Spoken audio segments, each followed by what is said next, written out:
Welcome to the Folktale Project. This is Dan Shawls, and for the first time in quite a while, I'm back behind a microphone, but not for a new story. We have another Folktale Project classic, one that did not get its due at all when it was first released in 2022. But before that, I have a request. I have a call for stories. I'd like to start featuring your stories, told by you. Stories that your mother, father, aunt, uncle, grandparents, great-grandparents, anybody that you know might have told you and passed on. I'd like to keep them alive by sharing them on the Folktale Project. So, if you have a story that you'd like to tell, please send me an email, dan@folktaleproject.com, and I'll set up a time and we can record it together. Now, this Folktale Project classic is a long one, but it's a good one, and I'm going to replay it in its entirety because the introduction, I feel, is important. This is American Fairytales, and I hope that you enjoy it.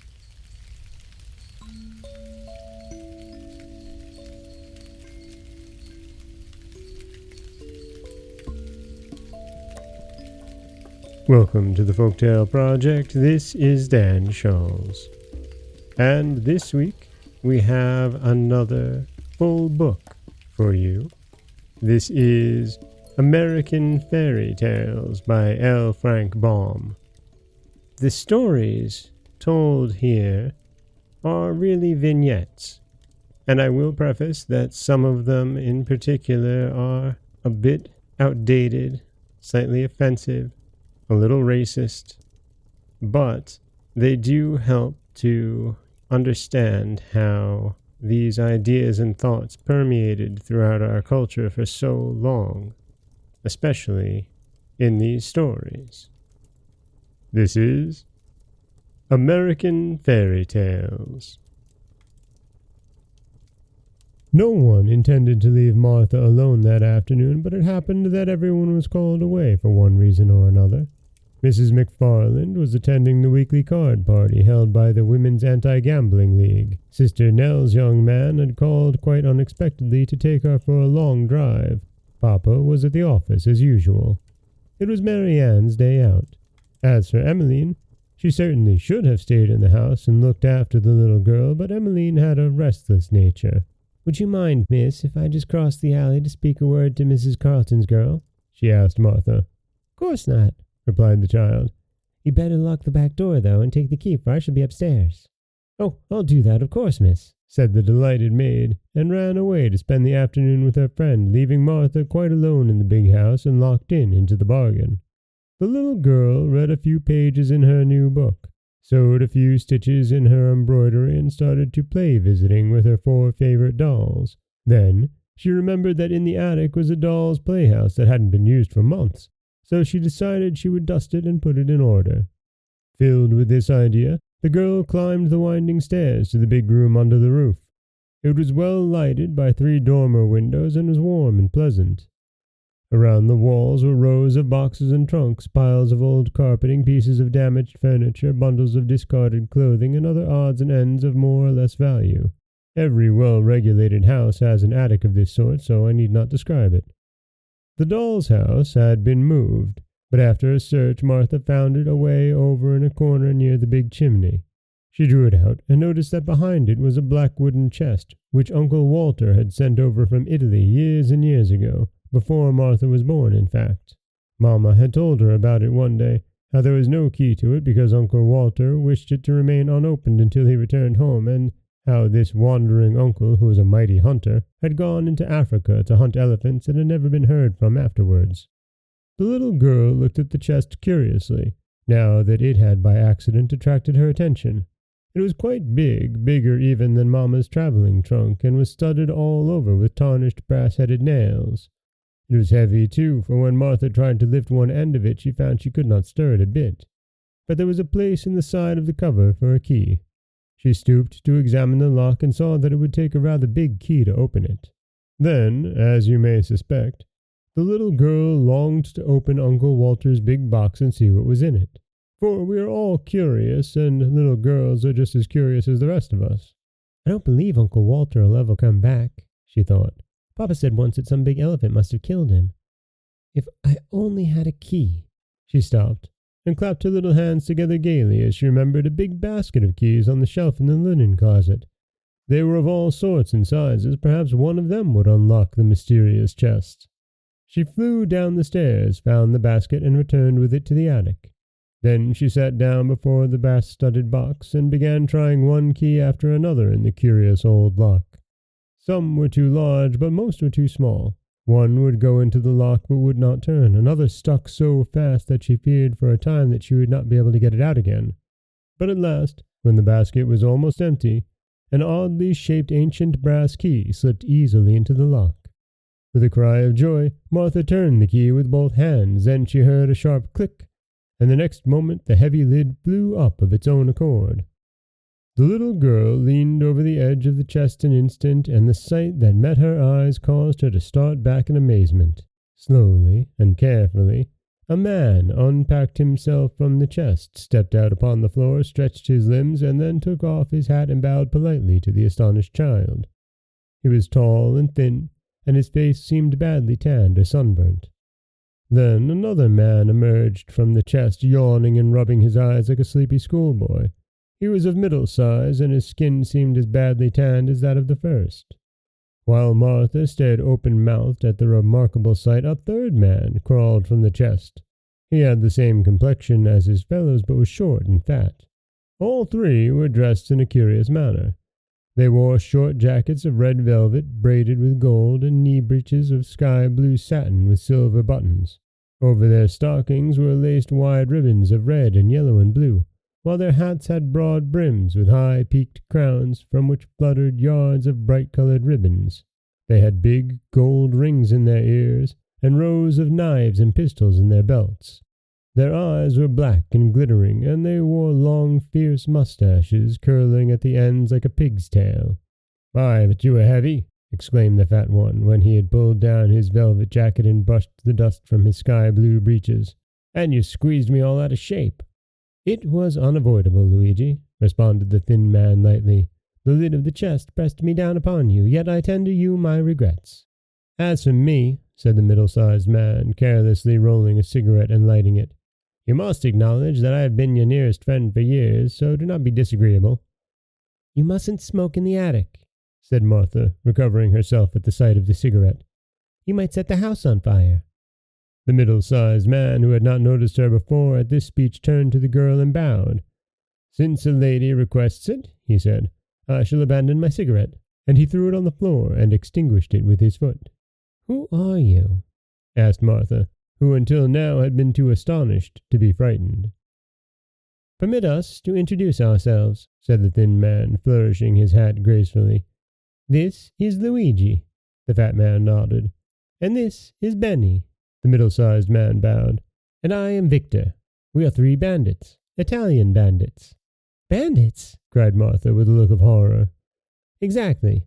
Perhaps in all the world there are not 3 other bandits so terrible and fierce as ourselves," said Victor proudly. "'Tis so," said the fat man, nodding gravely.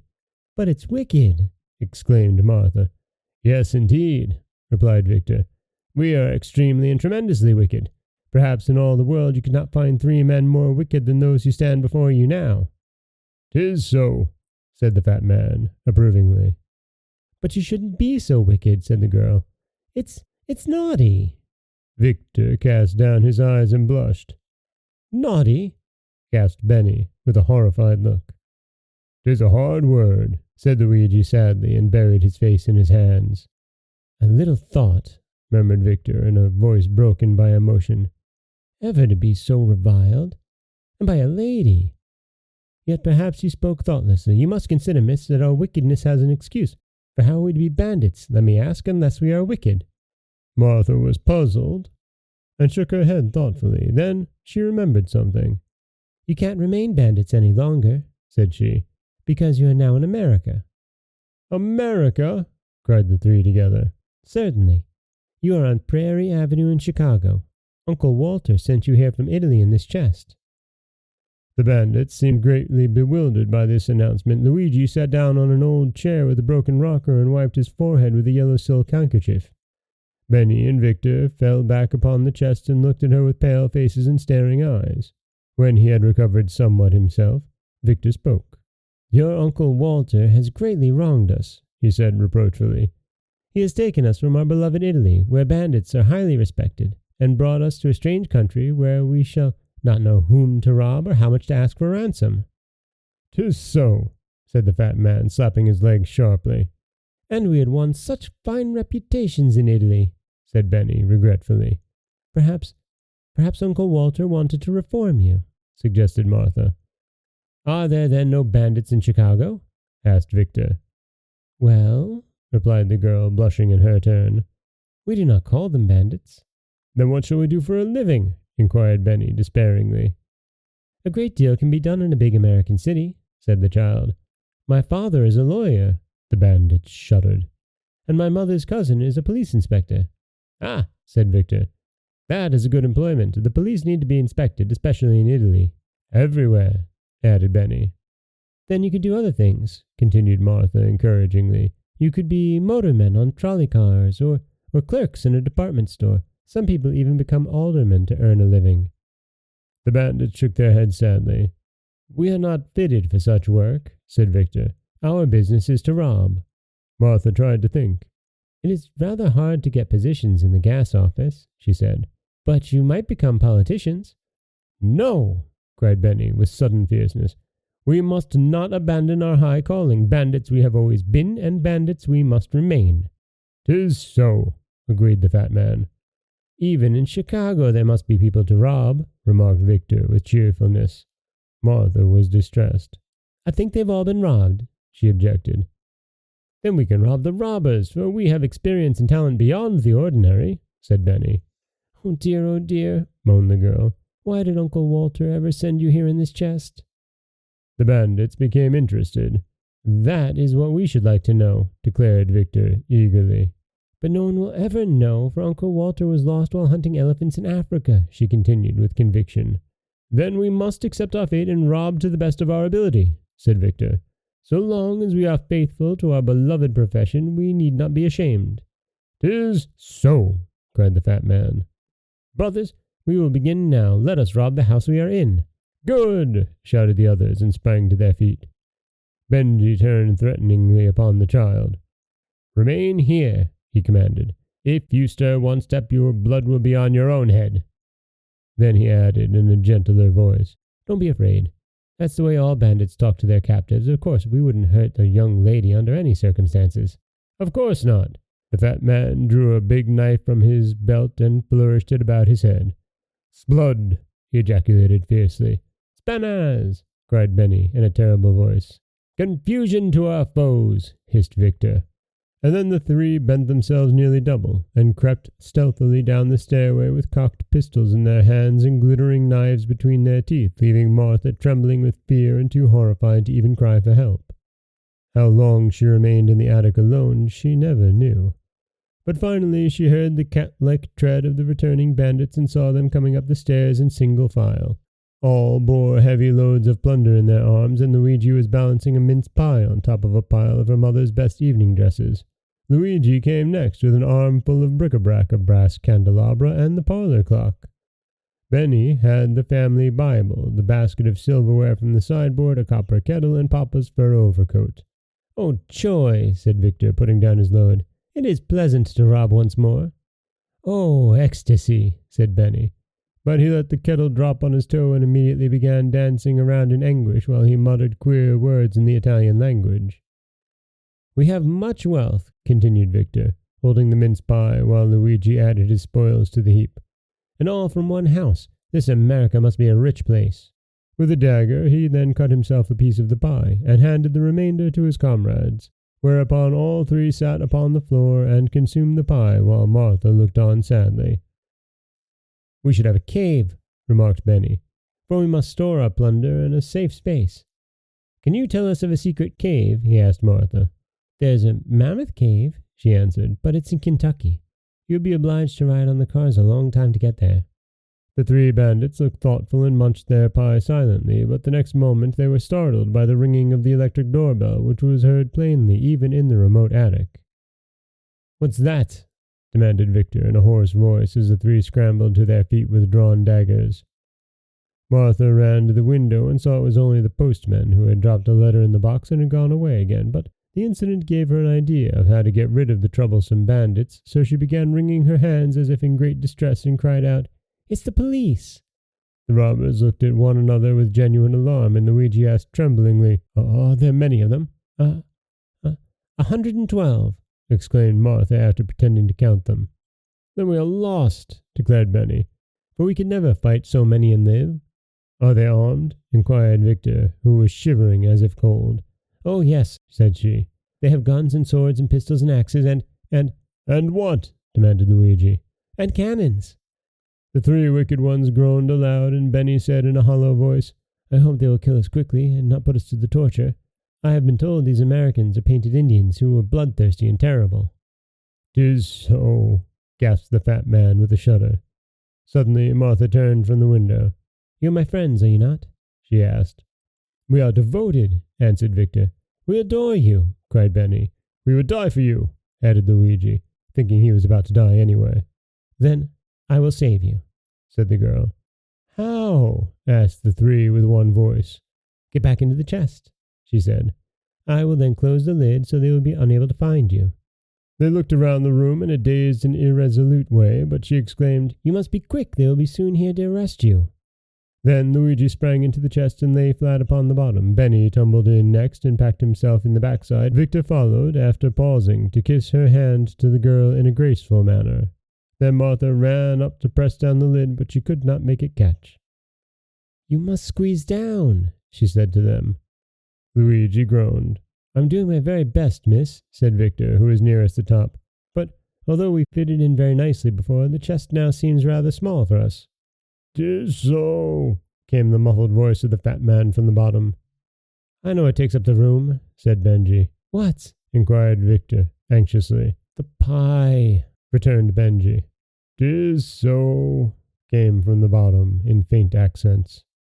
Then Martha sat upon the lid and pressed it down with all her weight. To her great delight the lock caught, and springing down she exerted all her strength and turned the key. This story should teach us not to interfere in matters that do not concern us. For if Martha had refrained from opening Uncle Walter's mysterious chest, she would not have been obliged to carry downstairs all the plunder the robbers had brought into the attic.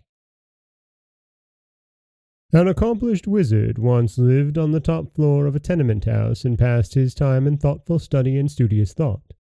What he didn't know about wizardry was hardly worth knowing, for he possessed all the books and recipes of all the wizards who had lived before him, and, moreover, he had invented several wizardments himself.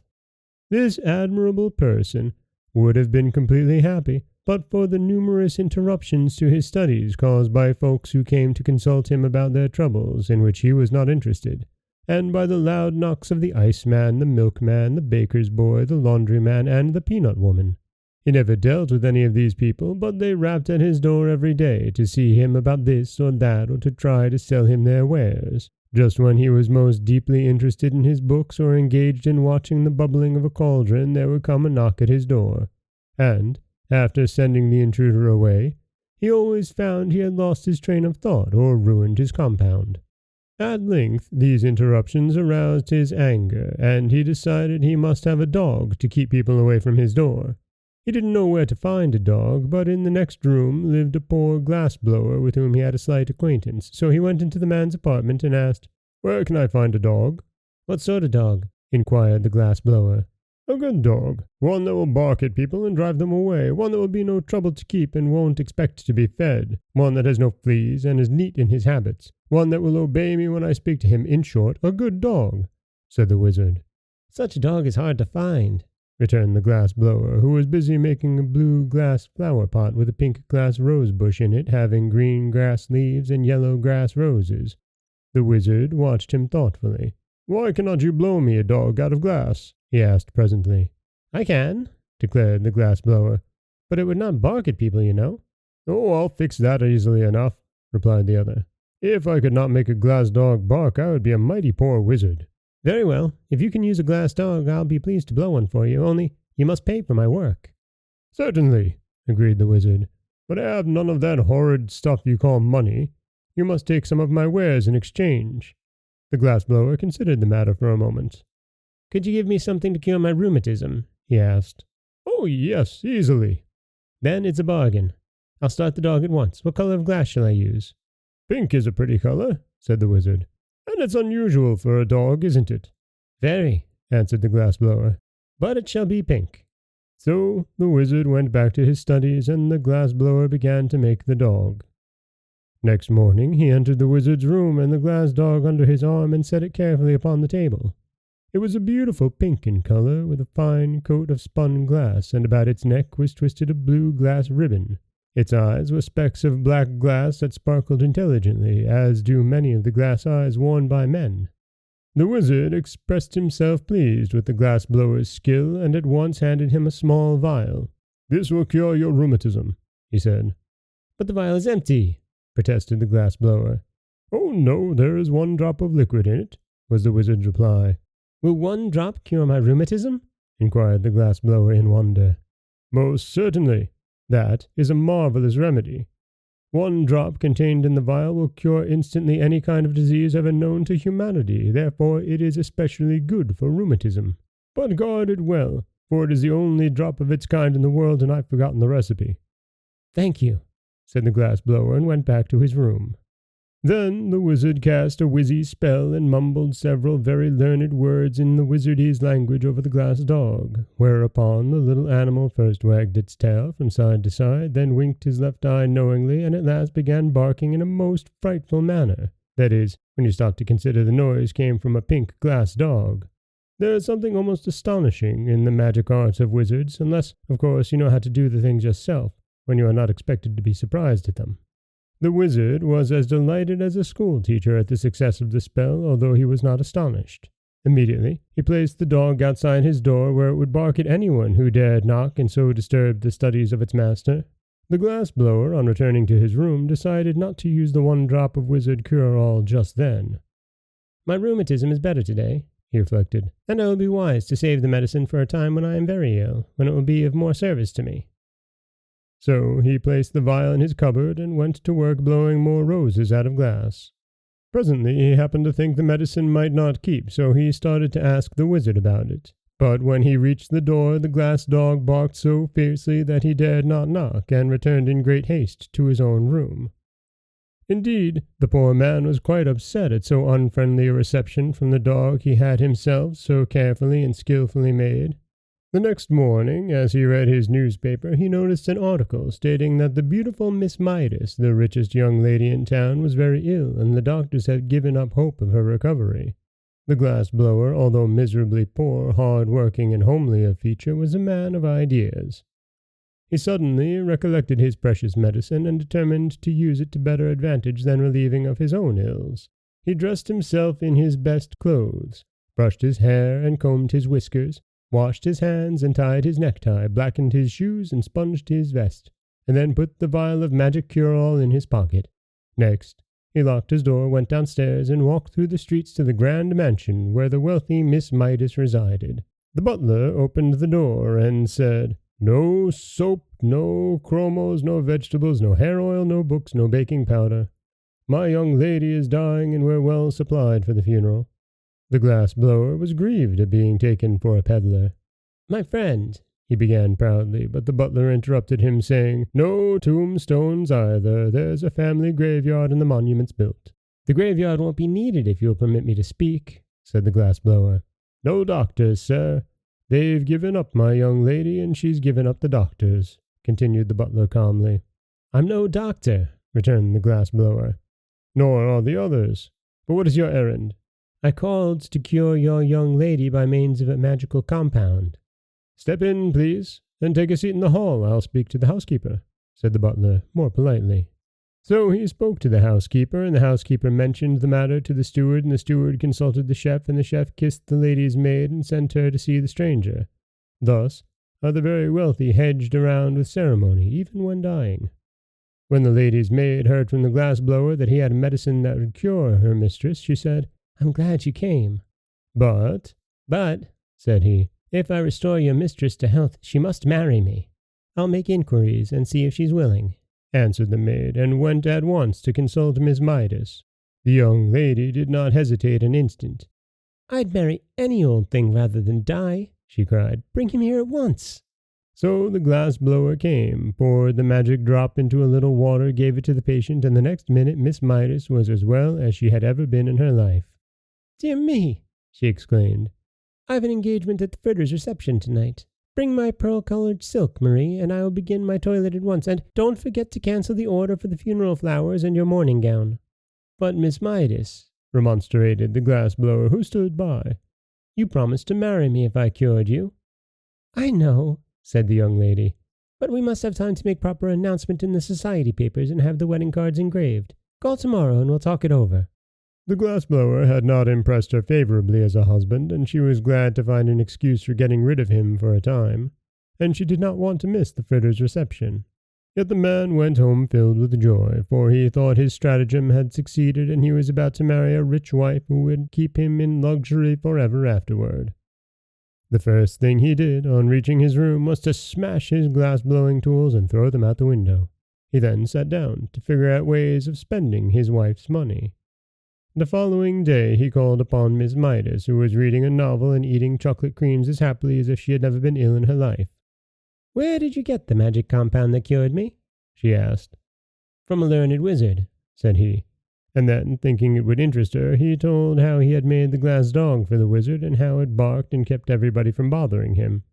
How delightful, she said. I've always wanted a glass dog that could bark. But there is only one in the world, he answered, and it belongs to the wizard. You must buy it for me, said the lady. The wizard cares nothing for money. The wizard cares nothing for money, replied the glass blower. Then you must steal it for me. I can never live happily another day unless I have a glass dog that can bark. The glass blower was much distressed at this, but said he would see what he could do, for a man should always try to please his wife, and Miss Midas had promised to marry him within a week. On his way home he purchased a heavy sack, and when he passed the wizard door and a pink glass dog ran out to bark at him, he threw the sack over the dog, tied the opening with a piece of twine, and carried him away to his own room. The next day he sent the sack by a messenger boy to Miss Midas with his compliments. Later in the afternoon he called upon her in person, feeling quite sure he would be received with gratitude for stealing the dog she so greatly desired. But when he came to the door and the butler opened it, what was his amazement to see the glass dog rush out and begin barking at him furiously. "Call off your dog," he shouted in terror. "I can't, sir," answered the butler.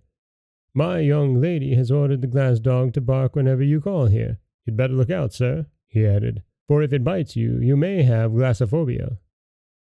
This so frightened the poor glass blower that he went away hurriedly. But he stopped at a drugstore and put his last dime in the telephone box so he could talk to Miss Midas without being bitten by the dog. "Give me Pelf, 6742, he called. "Hello? What is it?" said a voice.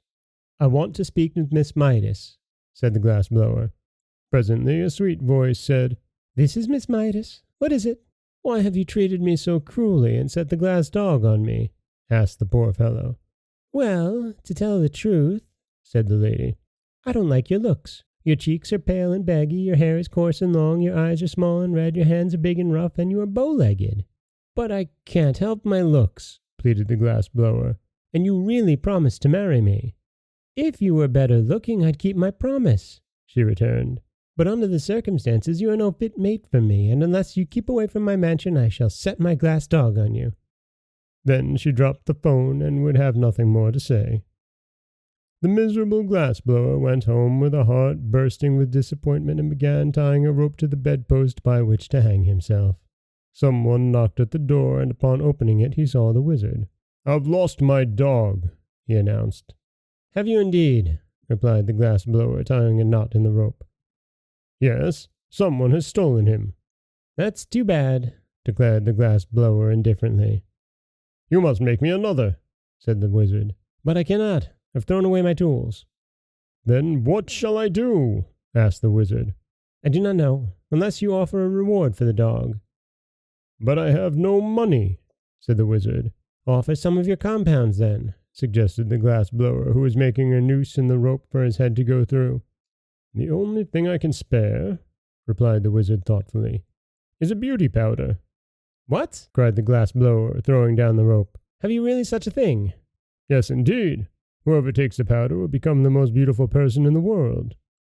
If you offer that as a reward, said the glass blower eagerly, I'll try to find the dog for you, for above everything else I long to be beautiful. But I warn you, the beauty will only be skin deep, said the wizard. That's all right, replied the happy glass blower. When I lose my skin, I shan't care to remain beautiful. Then tell me where to find my dog, and you shall have the powder, promised the wizard. So the glass blower went out and pretended to search, and by he returned and said, I've discovered the dog. You'll find him in the mansion of Miss Midas. The wizard went at once to see if this were true, and sure enough the glass dog ran out and began barking at him. Then the wizard spread out his hands and chanted a magic spell, which sent the dog fast asleep, when he picked him up and carried him to his own room on the top floor of the tenement house.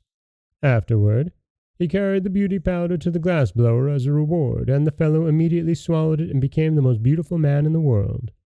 The next time he called upon Miss Midas, there was no dog to bark at him, and when the young lady saw him, she fell in love with his beauty at once. If only you were a count or a prince, she sighed, I'd willingly marry you. But I am a prince, he answered, the prince of dog blowers. Ah, said she. Then if you are willing to accept an allowance of $4 a week, I'll order the wedding cards engraved. The man hesitated, but when he thought of the rope hanging from his bedpost, he consented to the terms. So they were married, and the bride was very jealous of her husband's beauty and led him a dog's life. So he managed to get into debt, and made her miserable in turn. As for the glass dog, the wizard set him barking again by means of his wizardness, and put him outside his door. I suppose he is there yet, and am rather sorry, for I should like to consult the wizard about the moral to this story. A king once died, as kings are apt to do, being as liable to shortness of breath as other mortals. It was high time this king abandoned his earth life, for he had lived a sadly extravagant manner, and his subjects could spare him without the slightest inconvenience. His father left him a full treasury, both money and jewels being in abundance, but the foolish king just deceased had squandered every penny in riotous living. He had then taxed his subjects until most of them became paupers, and this money vanished in more riotous living.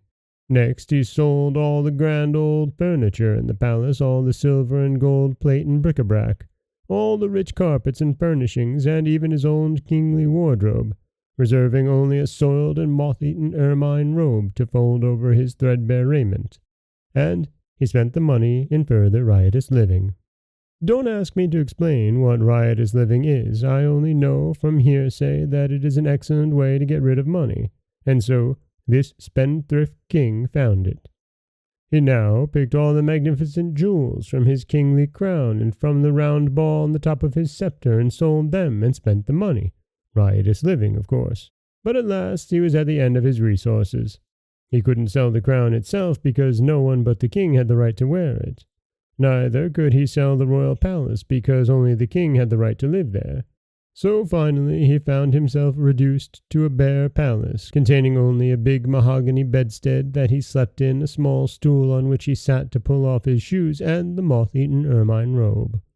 In this strait he was reduced to the necessity of borrowing an occasional dime from his chief counselor with which to buy a ham sandwich, and the chief counselor didn't have many dimes.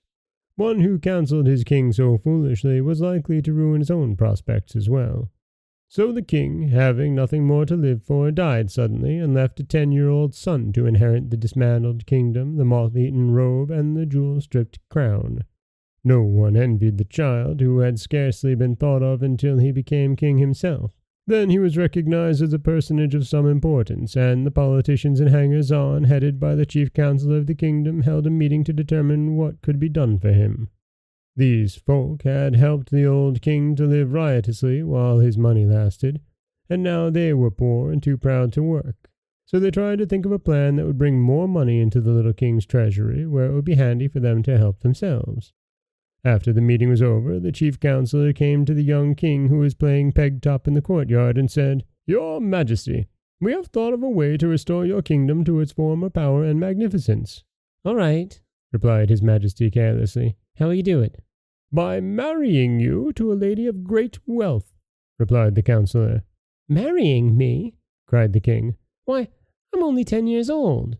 "I know it is to be regretted, but your Majesty will grow older, and the affairs of the kingdom demand that you marry a wife."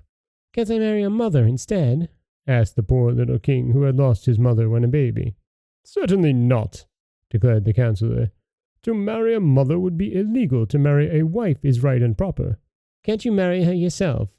inquired his Majesty, aiming his peg-top at the chief counselor's toe and laughing to see how he jumped to escape it. "Let me explain," said the other. "You haven't a penny in the world, but you have a kingdom. There are many rich women who would be glad to give their wealth in exchange for a queen's coronet, even if the king is but a child. So we have decided to advertise that the one who bids the highest shall become the Queen of Quock."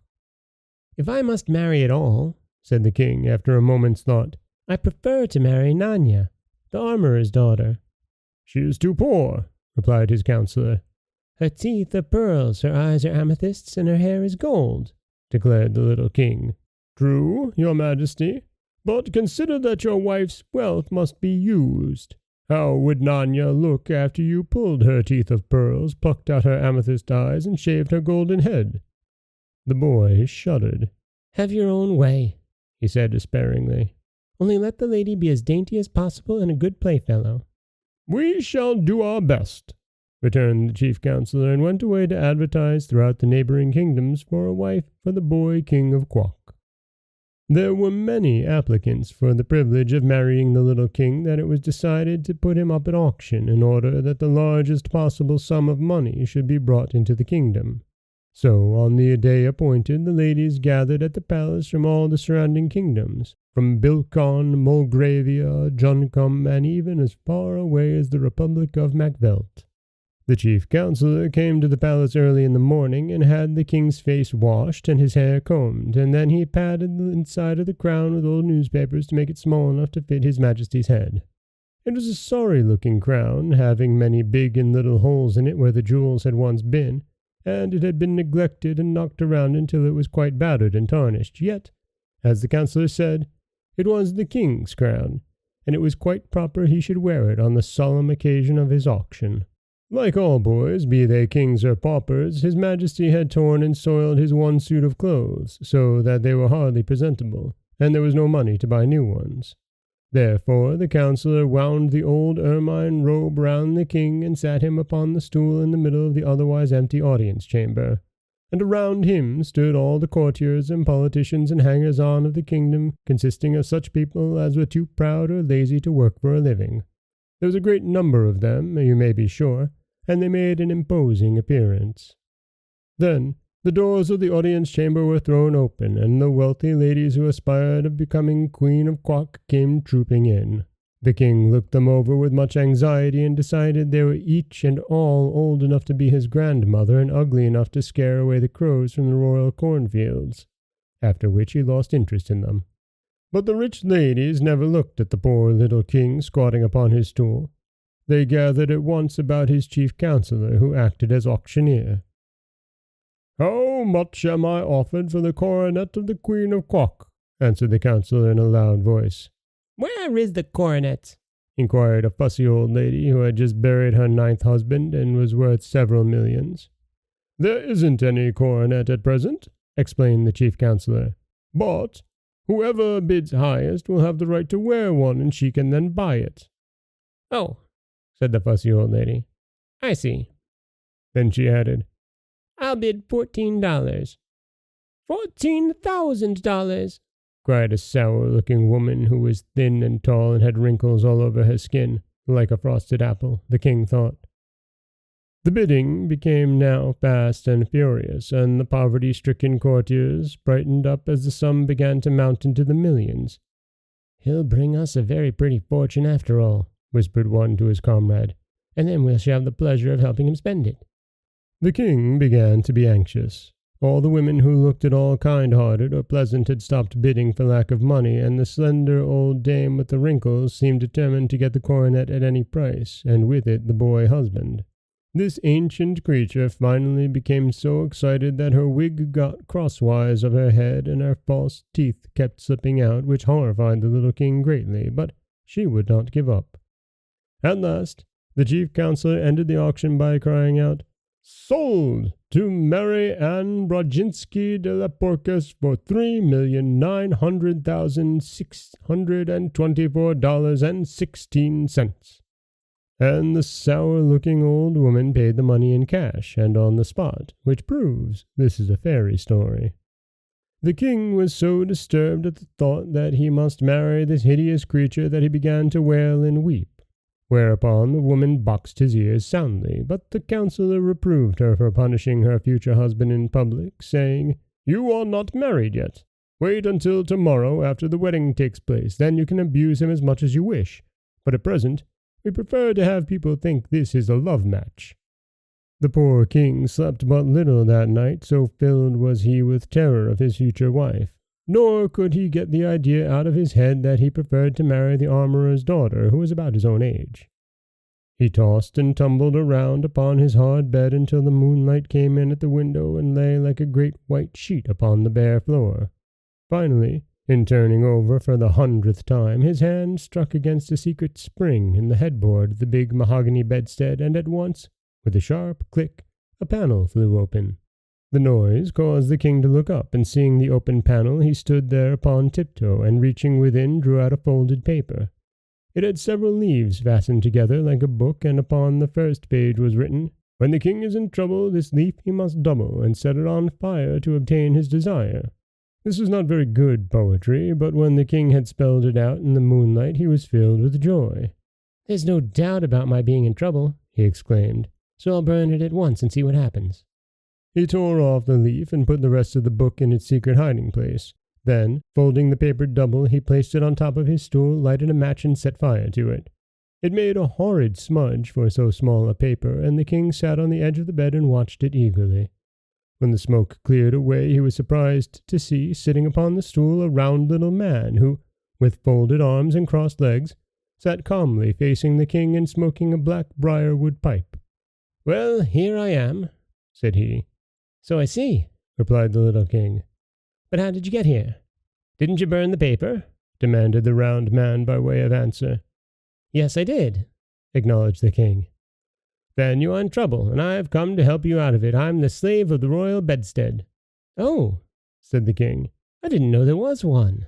"Neither did your father, or he would have been so foolish as to sell everything he had for money. By the way, it's lucky for you he did not sell this bedstead. Now then, what do you want?" "I'm not sure what I want," replied the king, "but I know what I don't want, and that is the old woman who's going to marry me." "That's easy enough," said the slave of the royal bedstead. "All you need to do is return her the money she paid the chief counselor and declare the match off. Don't be afraid, you're the king. Your word is law." "To be sure," said his majesty, "but I'm in great need of money. How am I going to live if the chief counselor returns to Mary Ann Brodzinski her millions?" "Pooh, that's easy enough," again answered the man, and putting his hand in his pocket, he drew out and tossed to the king an old-fashioned leather purse. "Keep that with you," he said, "and then you'll always be rich, for you can take out of the purse as many 25-cent silver pieces as you wish, one at a time. No matter how often you take one out, another will instantly appear in its place within the purse." "Thank you," said the king gratefully. "You have rendered me a rare favor, for now I shall have the money for all my needs, and will not be obliged to marry anyone. Thank you 1,000 times. "Don't mention it," answered the other, puffing his pipe slowly and watching the smoke curl into the moonlight. "Such things are easy to me. Is that all you want?" "All I can think of just now," returned the king. "Then please close that secret panel in the bedstead," said the man. "The other leaves of the book may be of use to you sometime." The boy stood upon the bed as before, and, reaching up, closed the opening so that no one else could discover it. Then he turned to face his visitor, but the slave of the royal bedstead had disappeared. "I expected that," said his majesty. "Yet I am sorry he did not wait to say goodbye." With a lightened heart and a sense of great relief, the boy king placed the leathern purse beneath his pillow, and climbing into bed again, slept soundly until morning. When the sun rose, his majesty rose also, refreshed and comforted, and the first thing he did was to send for the chief counselor. That mighty personage arrived looking glum and unhappy, but the boy was too full of his own good fortune to notice it. Said he, "I've decided not to marry anyone, for I've just come into a fortune of my own. Therefore, I command you return to that old woman the money she has paid you for the right to wear the coronet of the Queen of Quock, and make public declaration that the wedding will not take place." Hearing this, the counselor began to tremble, for he saw the young king had decided to reign in earnest, and he looked so guilty that his majesty inquired, "Well, what is the matter now?" "Sire," replied the wretch in a shaking voice, "I cannot return the woman her money, for I've lost it." "Lost it?" cried the king in mingled astonishment and anger. "Even so, your majesty.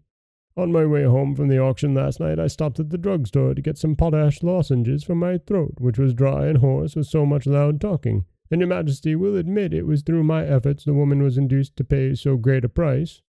Well, going into the drugstore, I carelessly left the package of money lying on the seat of my carriage, and when I came out again it was gone, nor was the thief anywhere to be seen." "Did you call the police?" asked the king. "Yes, I called, but they were all in the next block, and although they have promised to search for the robber, I have little hope that they will ever find him." The king sighed. "What shall we do now?" he asked. "I fear you must marry Marianne Brodzinski," answered the chief counselor. "Unless, of course, you order the executioner to cut her head off." "That would be wrong," declared the king. "The woman must not be harmed, and it is just that we return her money, for I will not marry her under any circumstances." "Is that private fortune you mentioned large enough to repay her?" answered the counselor.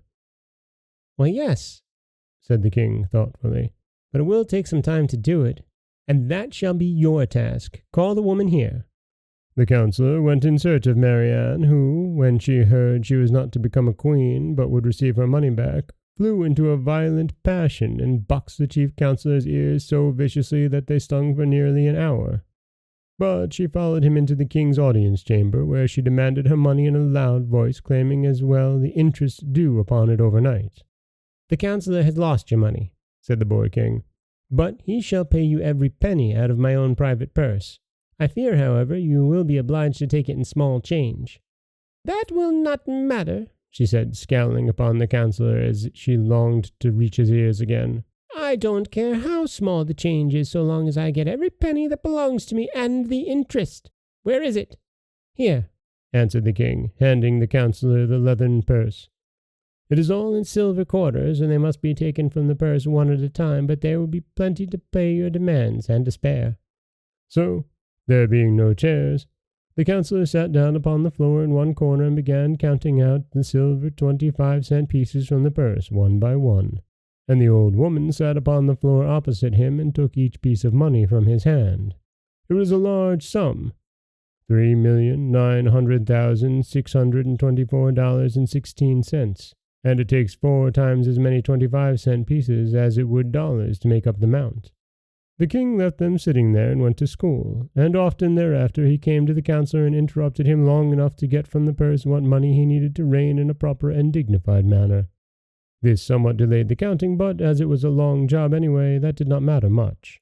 The king grew to manhood and married the pretty daughter of the armorer, and they now have 2 lovely children of their own. Once in a while they go into the big audience chamber of the palace and let the little ones watch the aged, hoary-headed counselor count out silver 25-cent pieces to a withered old woman, who watched his every movement to see that he does not cheat her. It is a big sum, $3,900,624.16 in 25-cent pieces. But this is how the counselor was punished for being so careless with the woman's money. And this is how Marianne Brodzinski de la Porcus was also punished for wishing to marry a 10-year-old king in order that she might wear the coronet of the Queen of Quock. Mamma had gone downtown to shop. She had asked Nora to look after Jane Gladys, and Nora promised she would, but it was her afternoon for polishing the silver, so she stayed in the pantry and left Jane Gladys to amuse herself alone in the big sitting room upstairs. The little girl did not mind being alone, for she was working on her first piece of embroidery, a sofa pillow for Papa's birthday present. So she crept up into the big bay window and curled herself up on the broad sill while she bent her brown head over her work. Soon the door opened and closed again quietly. Jane Gladys thought it was Nora, so she didn't look up until she had taken a couple more stitches on a forget-me-not. Then she raised her eyes and was astonished to find a strange man in the middle of the room who regarded her earnestly. He was short and fat and seemed to be breathing heavily from his climb up the stairs. He held a work silk hat in one hand, and underneath his other elbow was tucked a good-sized book. He was dressed in a black suit that looked rather old and rather shabby, and his head was bald upon the top. "Excuse me," he said, while the child gazed at him in solemn surprise. "Are you Jane Gladys Brown?" "Yes, sir," she answered. Very good indeed," he remarked with a queer sort of smile. "I've had quite a hunt to find you, but I've succeeded at last." "How did you get in?" inquired Jane Gladys with a growing distrust of her visitor. "That is a secret," he said mysteriously. This was enough to put the girl on her guard. She looked at the man, and the man looked at her, and both looks were grave and somewhat anxious. "What do you want?" she asked, straightening herself up with a dignified air. "Ah, now we are coming to business," said the man briskly. "I'm going to be quite frank with you. To begin with, your father has abused me in a most ungentlemanly manner." Jane Gladys got off the window-sill and pointed her small finger at the door. "Leave this room immediately," she cried, her voice trembling with indignation. "My papa is the best man in the world. He never abused anybody." "Allow me to explain, please," said the visitor, without paying any attention to her request to go away. "Your father may be very kind to you, for you are his little girl, you know. But when he's downtown in his office, he's inclined to be rather severe, especially on book agents. Now, I called on him the other day and asked him to buy the complete works of Peter Smith. And what do you suppose he did?" She said nothing. "Why," continued the man with a growing excitement, "he ordered me from his office, and he had me put out of the building by the janitor. What do you think of such treatment as that from the best papa in the world, eh?" "I think he was quite right," said Jane Gladys. "Oh, you do? Well," said the man, "I resolved to be revenged for that insult, so as your father is big and strong and a dangerous man, I have decided to be revenged upon his little girl." Jane Gladys shivered. "What are you going to do?" she asked. "I'm going to present you with this book," he answered, taking it from under his arm. Then he sat down on the edge of a chair, placed his hat on the rug, and drew a fountain pen from his vest pocket. "I'll write your name in it," said he. "How do you spell Gladys?" "Gladys," she replied. "Thank you. Now this," he continued, rising and handing her the book with a bow, "is my revenge for your father's treatment of me. Perhaps he'll be sorry he didn't buy the complete works of Peter Smith. Goodbye, my dear." He walked to the door, gave her another bow, and left the room, and Jane Gladys could see that he was laughing to himself as if very much amused. When the door had closed behind the queer little man, the child sat down in the window again and glanced at the book. It had a red and yellow cover, and the word Thingamajigs was across the front in big letters. Then she opened it curiously and saw her name written in black letters upon the first white leaf. "He was a funny little man," she said to herself thoughtfully. She turned the next leaf and saw a big picture of a clown dressed in green and red and yellow, and having a very white face with 3-cornered spots of red on each cheek and over the eyes. While she looked at this, the book trembled in her hands, the leaf cracked and creaked, and suddenly the clown jumped out of it and stood upon the floor beside her, becoming instantly as big as any ordinary clown. After stretching his arms and legs and yawning in a rather impolite manner, he gave a silly chuckle and said, "This is better. You don't know how cramped one gets standing so long upon a page of flat paper." Perhaps you can imagine how startled Jane Gladys was, and how she stared at the clown who had just leaped out of the book. "You didn't expect anything of this sort, did you?" he asked, leering at her in clown fashion. Then he turned around to take a look at the room, and Jane Gladys laughed in spite of her astonishment. "What amuses you?" demanded the clown. "Why, the back of you is all white," cried the girl. "You're only a clown in front of you." "Quite likely," he returned in an annoyed tone. "The artist made a front view of me. He wasn't expected to make the back of me, for that was against the page of the book." But it makes you look so funny, said Jane Gladys, laughing until her eyes were moist with tears. The clown looked sulkily and sat down upon a chair so she couldn't see his back. I'm not the only thing in the book, he remarked crossly.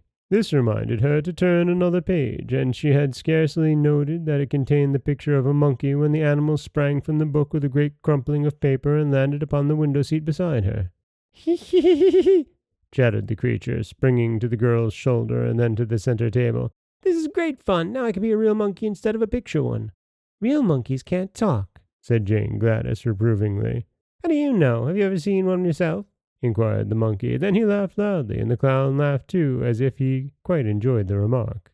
The girl was quite bewildered by this time. She thoughtlessly turned another leaf, and before she had time to look twice, a gray donkey leaped from the book and stumbled from the window seat to the floor with a great clatter. You're clumsy enough, I'm sure, said the child indignantly, for the beast had nearly upset her. Clumsy, and why not? Demanded the donkey, with an angry voice. If the fool artist had drawn you out of perspective as he did me, I guess you'd be clumsy yourself. What's wrong with you? Asked Jane Gladys. My front and rear legs on the left side are nearly 6 inches too short, that's what's the matter. If that artist didn't know how to draw properly, why did he try to make a donkey at all? I don't know, replied the child, seeing an answer was expected. I can hardly stand up, grumbled the donkey, and the least little thing will topple me over. Don't mind that, said the monkey, making a spring at the chandelier and swinging from it by his tail until Jane Gladys feared he would knock all the globes off. The same artist has made my ears as big as that clown's, and everybody knows a monkey hasn't got any ears to speak of, much less to draw. He should be prosecuted, remarked the clown gloomily. I haven't got a back. Jane Gladys looked from one to the other with a puzzled expression upon her sweet face and turned another page of the book. Swift as a flash there sprang over her shoulder a tawny spotted leopard, which landed upon the back of a big leather armchair and turned upon the others with a fierce movement. The monkey climbed to the top of the chandelier and chattered with fright. The donkey tried to run and straightway tripped over on his left side. The clown grew paler than ever, but he sat still in his chair and gave a low whistle of surprise. The leopard crouched upon the back of the chair, lashed his tail from side to side, and glared at all of them by turns, including Jane Gladys. Which of us are you going to attack first? Asked the donkey, trying hard to get upon his feet again. I can't attack any of you, snarled the leopard. The artist made my mouth shut, so I haven't any teeth, and he forgot to make my claws. But I'm a frightful-looking creature nonetheless, aren't I? Oh, yes, said the clown indifferently. I suppose you're frightful-looking enough, but if you've no teeth or claws, we don't mind your looks at all. This so annoyed the leopard that he growled horribly, and the monkey laughed at him. Just then the book slipped from the girl's lap, and as she made a movement to catch it, one of the pages near the back opened wide. She caught a glimpse of a fierce grizzly bear looking at her from the page, and quickly threw the book from her. It fell with a crash in the middle of the room, but beside it stood the great grizzly, who had wrenched himself from the page before the book closed. Now, cried the leopard from his perch, you'd better look out for yourselves. You can't laugh at him as you did at me. The bear has both claws and teeth. Indeed I have, said the bear in a low, deep, growling voice. And I know how to use them, too. If you read in that book, you'll find I'm described as a horrible, cruel, and remorseless grizzly whose only business in life is to eat up little girls, shoes, dresses, ribbons, and all. And then the author says, I smack my lips and glory in my wickedness. That's awful, said the donkey, sitting upon his haunches and shaking his head sadly. What do you suppose possessed the author to make you so hungry for girls? Do you eat animals too? The author does not mention my eating anything but little girls, replied the bear. Very good, remarked the clown, drawing a long breath of relief. You may begin by eating Jane Gladys as soon as you wish. She laughed because I had no back. And she laughed because my legs are out of perspective, brayed the donkey. But you also deserve to be eaten, screamed the leopard from the back of the leather chair. For you laughed and poked fun at me because I had no claws or teeth. Don't you suppose, Mr. Grizzly, you could manage to eat a clown, a donkey, and a monkey after you finished the girl? Perhaps so, and a leopard into the bargain, growled the bear. It will depend on how hungry I am. But I must begin on the little girl first, because the author says I prefer girls to anything." Jane Gladys was much frightened on hearing this conversation, and she began to realize what the man meant when he said he gave her the book to be revenged. Surely Papa would be sorry he hadn't bought the complete works of Peter Smith when he came home and found his little girl eaten up by a grizzly bear, shoes, dress, ribbons, and all. The bear stood up and balanced himself on his rear legs. "This is the way I look in the book," he said. "Now watch me eat the little girl." He advanced slowly toward Jane Gladys, and the monkey, the leopard, the donkey, and the clown all stood round in a circle and watched the bear with much interest. But before the grizzly reached her, the child had a sudden thought and cried out, "Stop! You mustn't eat me. It would be wrong." "Why?" asked the bear in surprise. Because I own you. You're my private property," she answered. "I don't see how you make that out," said the bear in a disappointed tone. "Why, that book was given to me. My name's on the front leaf, and you belong by rights in the book, so you mustn't dare to eat your owner." The grizzly hesitated. "Can any of you read?" he asked. "I can," said the clown. "Then see if she speaks the truth. Is her name really in the book?" The clown picked it up and looked at the name. "It is," said he. "Jane Gladys Brown, written quite plainly in big letters." The bear sighed. "Then of course I can't eat her," he decided. "That author is as disappointing as most authors are." "But he's not as bad as the artist," exclaimed the donkey, who was still trying to stand up straight. "The fault lies with yourselves," said Jane Gladys severely.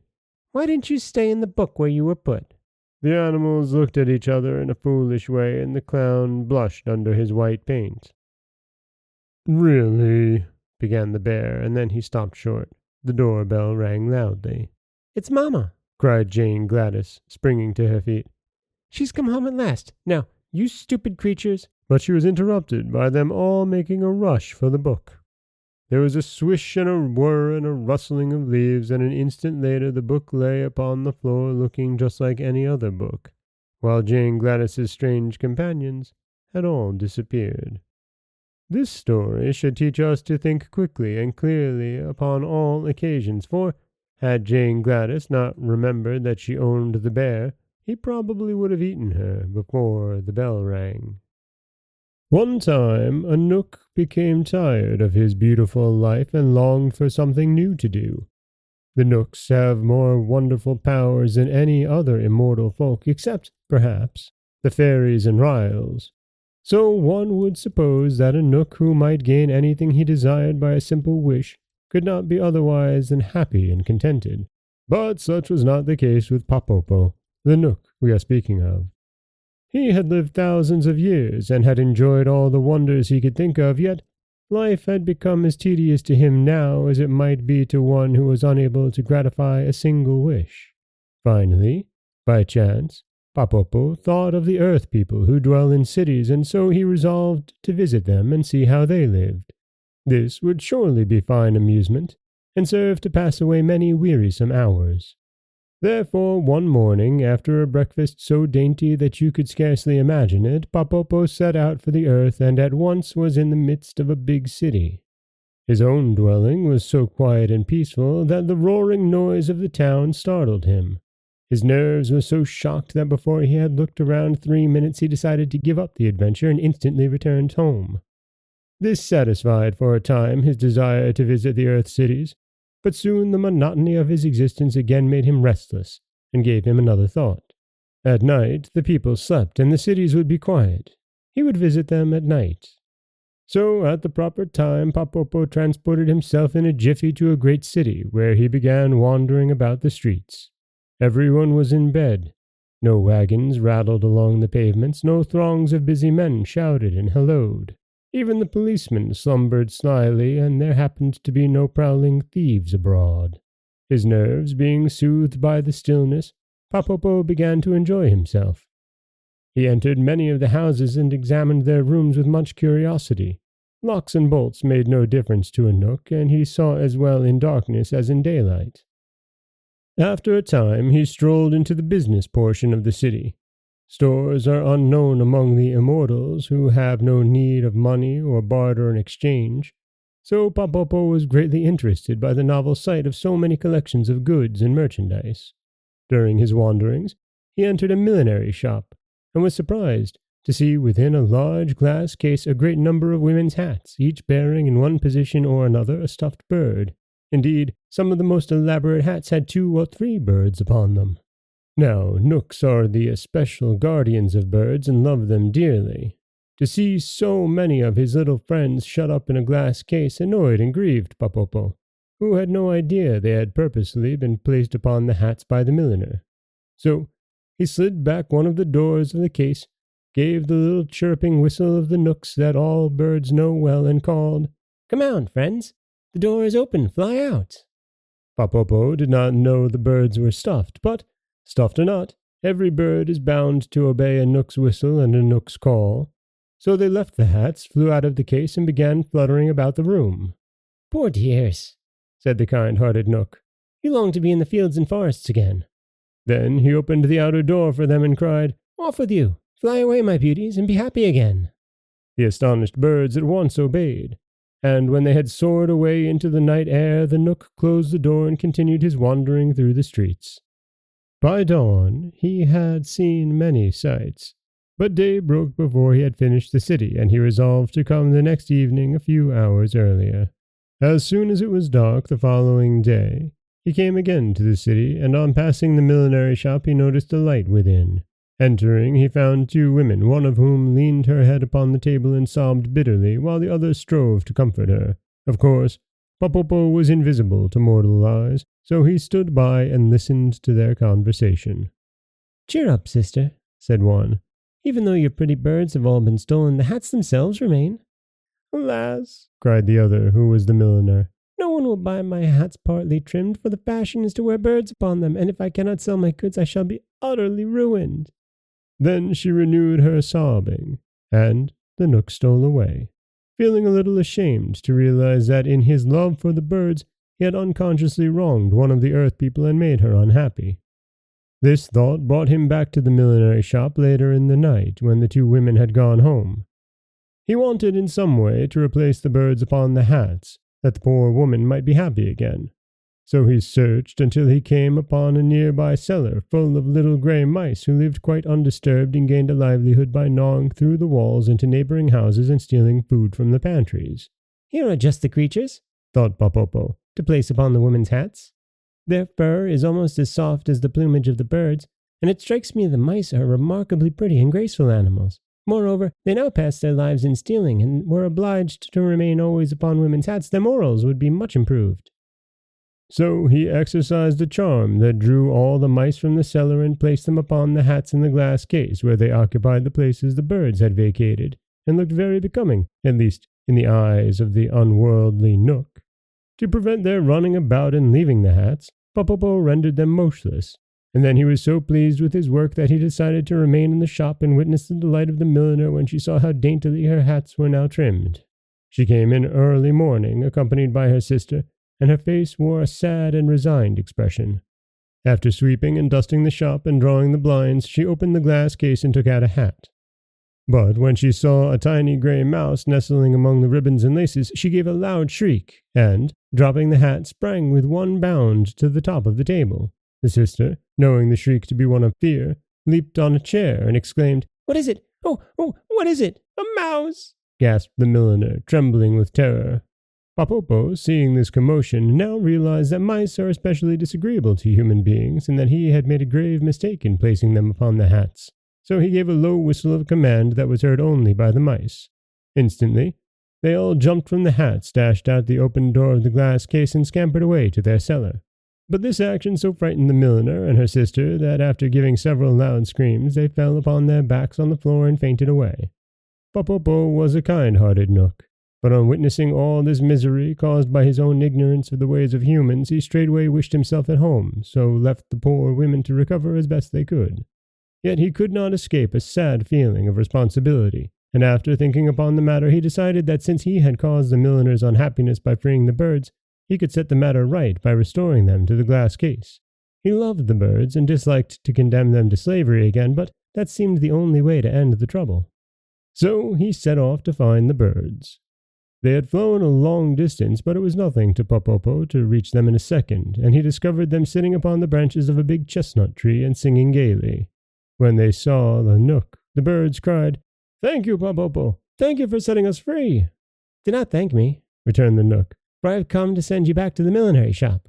"Why?" demanded a blue jay angrily while the others stopped their songs. "Because I find the woman considers you her property, and your loss has caused much unhappiness," answered Popopo. "But remember how unhappy we were in her glass case," said a robin redbreast gravely. "And for being her property, you are a Nook, the natural guardian of all birds, so you know that nature created us free. To be sure, wicked men shot and stuffed us and sold us to the milliner, but the idea of being her property is nonsense." Popopo was puzzled. "If I leave you free," he said, "wicked men will shoot you again, and you will be no better off than before." "Pooh!" exclaimed the blue jay. "We cannot be shot now, for we are stuffed. Indeed, 2 men fired several shots at us this morning, but the bullets only ruffled our feathers and buried themselves in our stuffing. We do not fear men now." "Listen," said Popopo sternly, for he felt the birds were getting the best of the argument. "The poor milliner's business will be ruined if I don't return you to her shop. It seems you are necessary to trim the hats properly. It is the fashion for women to wear birds upon their headgear, so the poor milliner's wares, although beautified by lace and ribbons, are worthless unless you are perched upon them." "Fashions," said a blackbird solemnly, "are made by men. What law is there among birds and Nooks that requires us to be the slaves of fashion?" "What have we to do with fashions anyway?" screamed a linnet. "If it were the fashion to wear Nooks perched upon women's hats, would you be contented to stay there? Answer me, Popopo." But Popopo was in despair. He could not wrong the birds by sending them back to the milliner, nor did he wish the milliner to suffer by their loss. So he went home to think what could be done.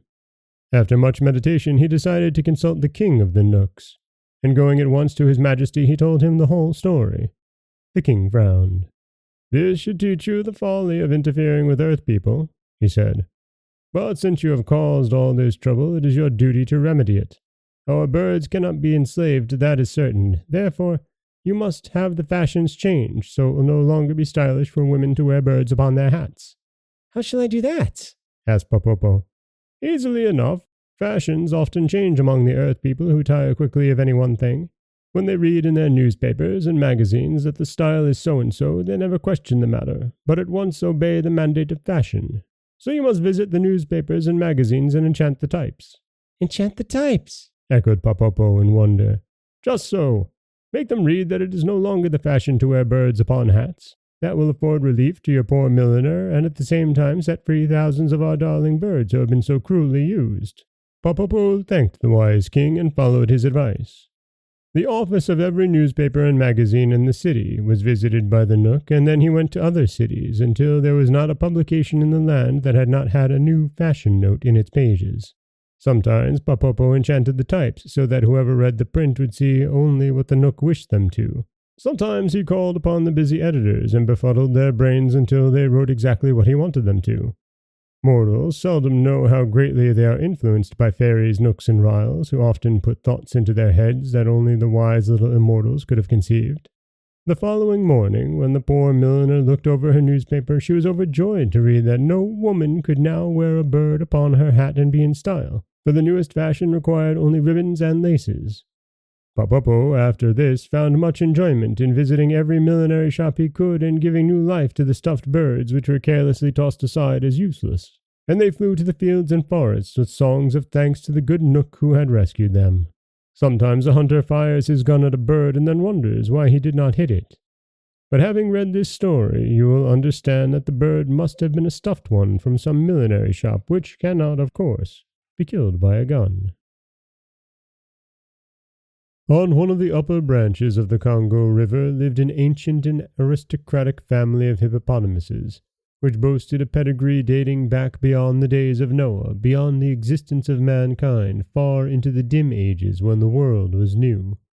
They had always lived upon the banks of this same river, so that every curve and sweep of its waters, every pit and shallow of its bed, every rock and stump and wallow upon its bank was as familiar to them as their own mothers. And they are living there yet, I suppose. Not long ago, the queen of this tribe of hippopotamuses had a child which she named Kio, because it was so fat and proud. Still, that you may not be misled, I will say that in the hippopotamus language, Kio, properly translated, means fat and lazy instead of fat and round. However, no one called the queen's attention to this error because her tusks were monstrous long and sharp, and she thought Kio the sweetest baby in the world. He was, indeed, all right for a hippopotamus. He rolled and played in the soft mud of the river bank and waddled inland to nibble the leaves of the wild cabbage that grew there, and was happy and contented from morning till night. And he was the jolliest hippopotamus that ancient family had ever known. His little red eyes were forever twinkling with fun, and he laughed his merry laugh on all occasions, whether there was anything to laugh at or not. Therefore, the black people who dwelt in that region called him Ippy, the Jolly One, though they dared not come anigh him on account of his fierce mother and his equally fierce uncles and aunts and cousins, who lived in a vast colony upon the river bank. And while these black people, who lived in little villages scattered among the trees, dared not openly attack the royal family of hippopotamuses, they were amazingly fond of eating hippopotamus meat whenever they could get it, and this was no secret to the hippopotamuses. And again, when the blacks managed to catch these animals alive, they had a trick of riding them through the jungles as if they were horses, thus reducing them to a condition of slavery. Therefore, having these things in mind, whenever the tribe of hippopotamuses smelled the oily odor of black people, they were accustomed to charge upon them furiously, and if by chance they overtook one of the enemy, they would rip him with their sharp tusks, or stamp him into the earth with their huge feet. It was continual warfare between the hippopotamuses and the black people. Gooey lived in one of the little villages of the blacks. He was the son of the chief's brother and grandson of the village sorcerer, the latter being an aged man known as the Boneless Wonder, because he could twist himself into as many coils as a serpent and had no bones to hinder his bending his flesh into any position. This made him walk in a wobbly manner, but the black people had great respect for him. Gooey's hut was made of branches of trees stuck together with mud, and his clothing consisted of a grass mat tied round his middle. But his relationship to the chief and the sorcerer gave him a certain dignity, and he was much addicted to solitary thought. Perhaps it was natural that these thoughts frequently turned upon his enemies, the hippopotamuses, and that he should consider many ways of capturing them. Finally, he completed his plans and set about digging a great pit in the ground, midway between two sharp curves of the river. When the pit was finished, he covered it over with small branches of trees and strewed earth upon them, smoothing the surface so artfully that no one would suspect there was a big hole underneath. Then Gooey laughed softly to himself and went home to supper. That evening the queen said to Kio, who was growing to be a fine child for his age, "I wish you'd run across the bend and ask your Uncle Nicky to come here. I have found a strange plant and want him to tell me if it is good to eat." The Jolly One laughed heartily as he started upon his errand, for he felt as important as a boy does when he is sent for the first time to the corner grocery to buy a yeast cake. "Guck, guck, guck, guck, guck, guck, guck, guck," was the way he laughed. And if you think a hippopotamus does not laugh this way, you have but to listen to one, and you will find that I am right. He crawled out of the mud where he was wallowing and tramped away through the bushes, and the last his mother heard as she lay half in and half out of the water was his musical "cuck, cuck, cuck, cuck," dying away in the distance. Kio was in such a happy mood that he scarcely noticed where he stepped, so he was much surprised when in the middle of a laugh the ground gave way beneath him, and he fell to the bottom of Gooey's deep pit. He was not badly hurt, but he had bumped his nose severely as he went down, so he stopped laughing and began to think how he should get out again. Then he found the walls were higher than his head, and that he was a prisoner. So he laughed a little at his own misfortune, and the laughter soothed him to sleep, so that he snored all the way through the night until daylight came. When Gooey peered over the edge of the pit next morning, he exclaimed, "Why, it's Ippy, the Jolly One." Kio recognized the scent of a black man and tried to raise his head high enough to bite him, seeing which Gooey spoke in the hippopotamus language which he had learned from his grandfather, the sorcerer. "Have peace, little one, you are my captive." "Yes, I will have a piece of your leg if I can reach it, retorted Keo, and then he laughed at his own joke. Ha ha ha ha. But Gooey, being a thoughtful black man, went away without further talk, and did not return until the following morning. When he again leaned over the pit, Keo was so weak from hunger that he could hardly laugh at all. Do you give up? asked Gooey. Or do you still wish to fight? What will happen if I give up? inquired Keo. The black man scratched his woolly head in perplexity. It is hard to say, Ippy. You are too young to work, and if I kill you for food I shall lose your tusks, which are not yet grown. Why, oh jolly one, did you fall into my hole? I wanted to catch your mother or one of your uncles. Ha ha ha ha, laughed Keo.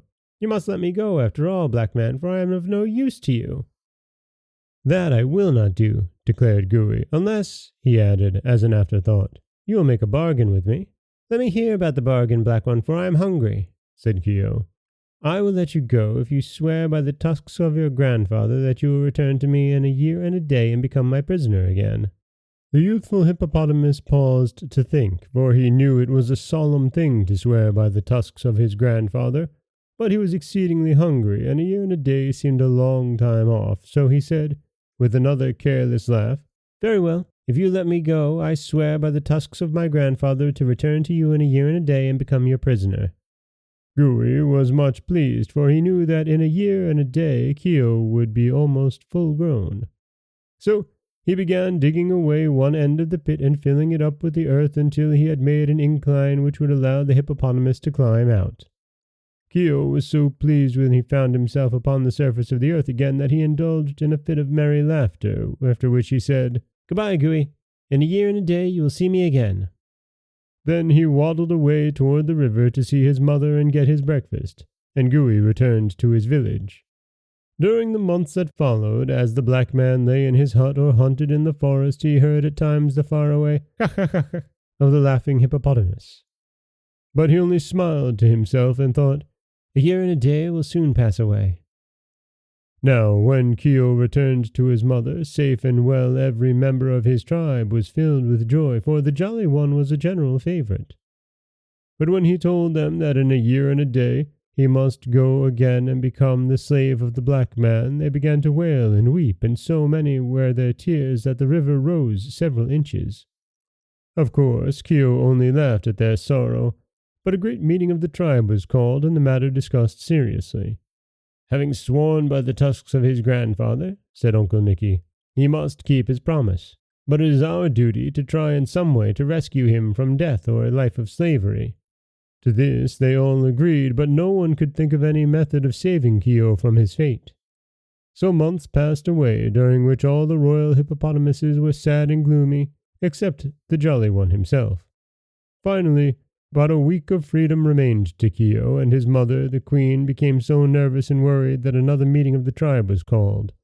By this time, the laughing hippopotamus had grown to enormous size and measured nearly 15 feet long and 6 feet high, while his sharp tusks were whiter and harder than those of an elephant.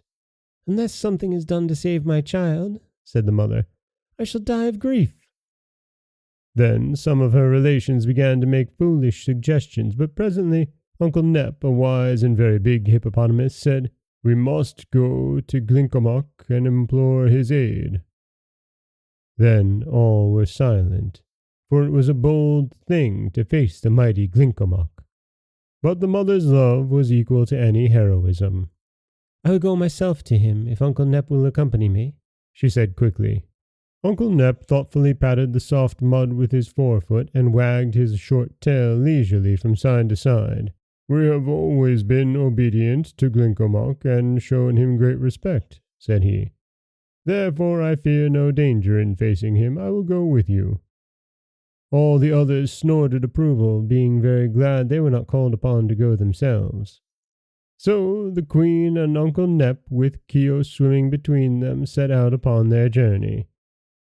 They swam up the river all that day and all the next, until they came at sundown to a high rocky wall, beneath which was the cave where the mighty Glinkomok dwelt. This fearful creature was part beast, part man, part fowl, and part fish. It had lived since the world began. Through years of wisdom it had become part sorcerer, part wizard, part magician, and part fairy. Mankind knew it not, but the ancient beasts knew and feared it. The 3 hippopotamuses paused before the cave, with their front feet upon the bank and their bodies in the water, and called in chorus a greeting to Glinkomok. Instantly thereafter the mouth of the cave darkened, and the creature glided silently towards them. The hippopotamuses were afraid to look upon it, and bowed their heads between their legs.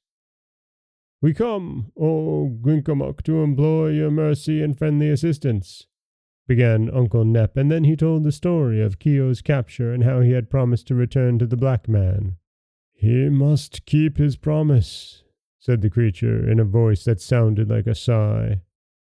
The mother hippopotamus groaned aloud. "But I will prepare him to overcome the black man and to regain his liberty," continued Glinkomok. Keogh laughed. "Lift your right paw," commanded Glinkomok. Keogh obeyed, and the creature touched it with its long, hairy tongue. Then it held 4 skinny hands over Keogh's bowed head and mumbled some words in a language unknown to man or beast or fowl or fish. After this it spoke again in hippopotamese. "Your skin has now become so tough that no man can hurt you. Your strength is greater than that of 10 elephants. Your foot is so swift that you can distance the wind. Your wit is sharper than the bullthorn. Let the man fear, but drive fear from your own breast forever, for of all your race you are the mightiest." Then the terrible Glinkomok leaned over, and Keogh felt its fiery breath scorch him as it whispered some further instructions in his ear. The next moment it glided back to its cave, followed by the loud thanks of the 3 hippopotamuses, who slid into the water and immediately began their journey home. The mother's heart was full of joy. Uncle Nep shivered once or twice as he remembered a glimpse he had caught of Glinkomok. But Keogh was as jolly as possible, and, not content to swim with his dignified elders, he dived under their bodies, raced all around them, and laughed merrily every inch of the way home. Then all the tribe held hijinks and praised the mighty Glinkomok for befriending their queen's son. And when the day came for the Jolly One to give himself up to the black man, they all kissed him good-bye without a single fear for his safety. Keogh went away in good spirits, and they could hear his laughing ha-ha-ha long after he was lost in sight in the jungle. Gooey had counted the days and knew when to expect Keogh, but he was astonished at the monstrous size to which his captive had grown, and congratulated himself on the wise bargain he had made.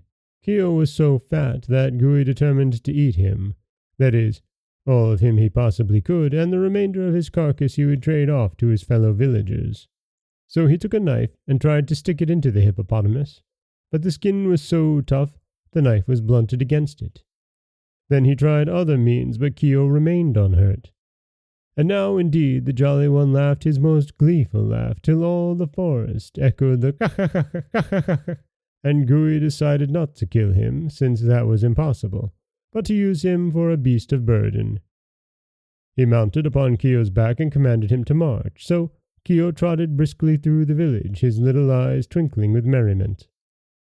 The other blacks were delighted with Gooey's captive, and begged permission to ride upon the Jolly One's back. So Gooey bargained with them for bracelets and shell necklaces and little gold ornaments until he had acquired quite a heap of trinkets. Then a dozen black men climbed upon Keogh's back to enjoy a ride, and the one nearest his nose cried out, "Run, Mud Dog, run!" And Keogh ran. Swift as the wind he strode away from the village, through the forest, and straight up the river bank. The black men howled with fear, the Jolly One roared with laughter, and on they rushed. Then, before them, on the opposite side of the river, appeared the black mouth of Glinkomok's cave. Keogh dashed into the water, dived to the bottom, and left the black people struggling to swim out. But Glinkomok had heard the laughter of Keogh and knew what to do. When the Jolly One rose to the surface and blew the water from his throat, there was no black man to be seen. Keogh returned alone to the village, and Gooey asked with surprise, "Where are my brothers?" "I do not know," answered Keogh. "I took them far away, and they remained where I left them." Gooey would have asked more questions then, but another crowd of black men impatiently wanted to ride on the back of the laughing hippopotamus. So they paid the price and climbed to their seats, after which the foremost said, "Run, Mudwallower, run!" And Keo ran as before and carried them to the mouth of Glinkamuck's cave and returned alone. But now Gooey became anxious to know the fate of his fellows, for he was the only black man left in his village. So he mounted the hippopotamus and cried, "Run, Riverhog, run!" Keo laughed his jolly ha and ran with the speed of the wind. But this time he made straight for the river bank where his own tribe lived, and when he reached it he waded into the river, dived to the bottom, and left Gooey floating in the middle of the stream. The black man began swimming toward the right bank, but there he saw Uncle Nep and half the royal tribe waiting to stamp him into the soft mud. So he turned toward the left bank, and there stood the Queen Mother and Uncle Nicky, red-eyed and angry, waiting to tear him with their tusks. Then Gooey uttered loud screams of terror, and spying the Jolly One who swam near him, he cried, "Save me, Keo, save me! I will release you from your slavery." "That is not enough," laughed Keo. "I will serve you all my life," screamed Gooey. "I will do everything you bid me." "Will you return to me in a year and a day and become my captive if I allow you to escape?" asked Keo. "I will," cried Gooey. "Swear it by the bones of your grandfather," commanded Keo, remembering that black men have no tusks to swear by. And Gooey swore it by the bones of his grandfather. Then Keo swam to the black one, who clambered upon his back again. In this fashion they came to the bank, where Keo told his mother and all the tribe of the bargain he had made with Gooey, who was to return in a year and a day to become his slave. Therefore the black man was permitted to depart in peace, and once more the Jolly One lived with his own people and was happy. When a year and a day had passed, Keo began watching for the return of Gooey, but he did not come then or ever afterwards. For the black man had made a bundle of his bracelets and shell necklaces and little gold ornaments, and had travelled many miles into another country, where the ancient and royal tribe of hippopotamuses was unknown. And he set up for a great chief because of his riches, and people bowed down before him. By day he was proud and swaggering, but at night he tumbled and tossed upon his bed and could not sleep. His conscience troubled him, for he had sworn by the bones of his grandfather, and his grandfather had no bones. There lived in Boston a wise and ancient chemist by the name of Dr. Dawes, who dabbled somewhat in magic. There also lived in Boston a young lady by the name of Claribel Sudds, who was possessed of much money, little wit, and an intense desire to go upon the stage. So Claribel went to Dr. Dawes and said, "I can neither sing nor dance. I cannot recite verse nor play upon the piano. I am no acrobat nor leaper nor high kicker. Yet I wish to go upon the stage. What shall I do?" "Are you willing to pay for such accomplishments?" asked the wise chemist. "Certainly," answered Claribel, jingling her purse. "Then come to me tomorrow at 2 o'clock," he said. All that night he practiced what is known as chemical sorcery, so that when Claribel Sudds came next day at 2 o'clock, he showed her a small box filled with compounds that closely resembled French bonbons. "This is a progressive age," said the old man, "and I flatter myself your Uncle Dawes keeps right along with the procession. Now, one of your old-fashioned sorcerers would have made you some nasty bitter pills to swallow, but I have consulted your taste and convenience. Here are some magic bonbons. If you eat this one with the lavender color, you can dance thereafter as lightly and gracefully as if you had trained a lifetime. After you consume the pink confection, you will sing like a nightingale. Eating the white one will enable you to become the finest elocutionist in the land. The chocolate piece will charm you into playing the piano better than Rubinstein, while after eating the lemon-yellow bonbon, you can easily kick 6 feet above your head." "How delightful!" exclaimed Claribel, who was truly enraptured. "You are certainly a most clever sorcerer as well as a considerate compounder." And she held out her hand for the box. "Ahem," said the wise one. "A check, please." "Oh, yes, to be sure. How stupid of me to forget it," she returned. He considerately retained the box in his own hand while she signed a check for a large amount of money, after which he allowed her to hold the box herself. "Are you sure you have made them strong enough?" she inquired anxiously. "It usually takes a great deal to affect me." "My only fear," replied Dr. Dawes, "is that I have made them too strong. For this is the first time I have ever been called upon to prepare these wonderful confections." "Don't worry," said Clarabelle. "The stronger they act, the better I shall act myself." She went away after saying this, but stopping at a dry goods store to shop, she forgot the precious box in her new interest and left it lying on the ribbon counter. Then little Bessie Bostwick came to the counter to buy a hair ribbon and laid her parcels beside the box. When she went away, she gathered up the box with her other bundles and trotted off home with it. Bessie never knew, until she had hung her coat in the hall closet and counted up her parcels, that she had one too many. Then she opened it and exclaimed, "Why, it's a box of candy! Someone must have mislaid it, but it's too small a matter to worry about. There are only a few pieces." So she dumped the contents of the box into a bonbon dish that stood upon the hall table, and picking out the chocolate piece, she was fond of chocolates, ate it daintily while she examined her purchases. These were not many, for Bessie was only 12 years old and was not yet trusted by her parents to expend much money at the stores. But while she tried on the hair ribbon, she suddenly felt a great desire to play upon the piano, and the desire at last became so overpowering that she went into the parlor and opened the instrument.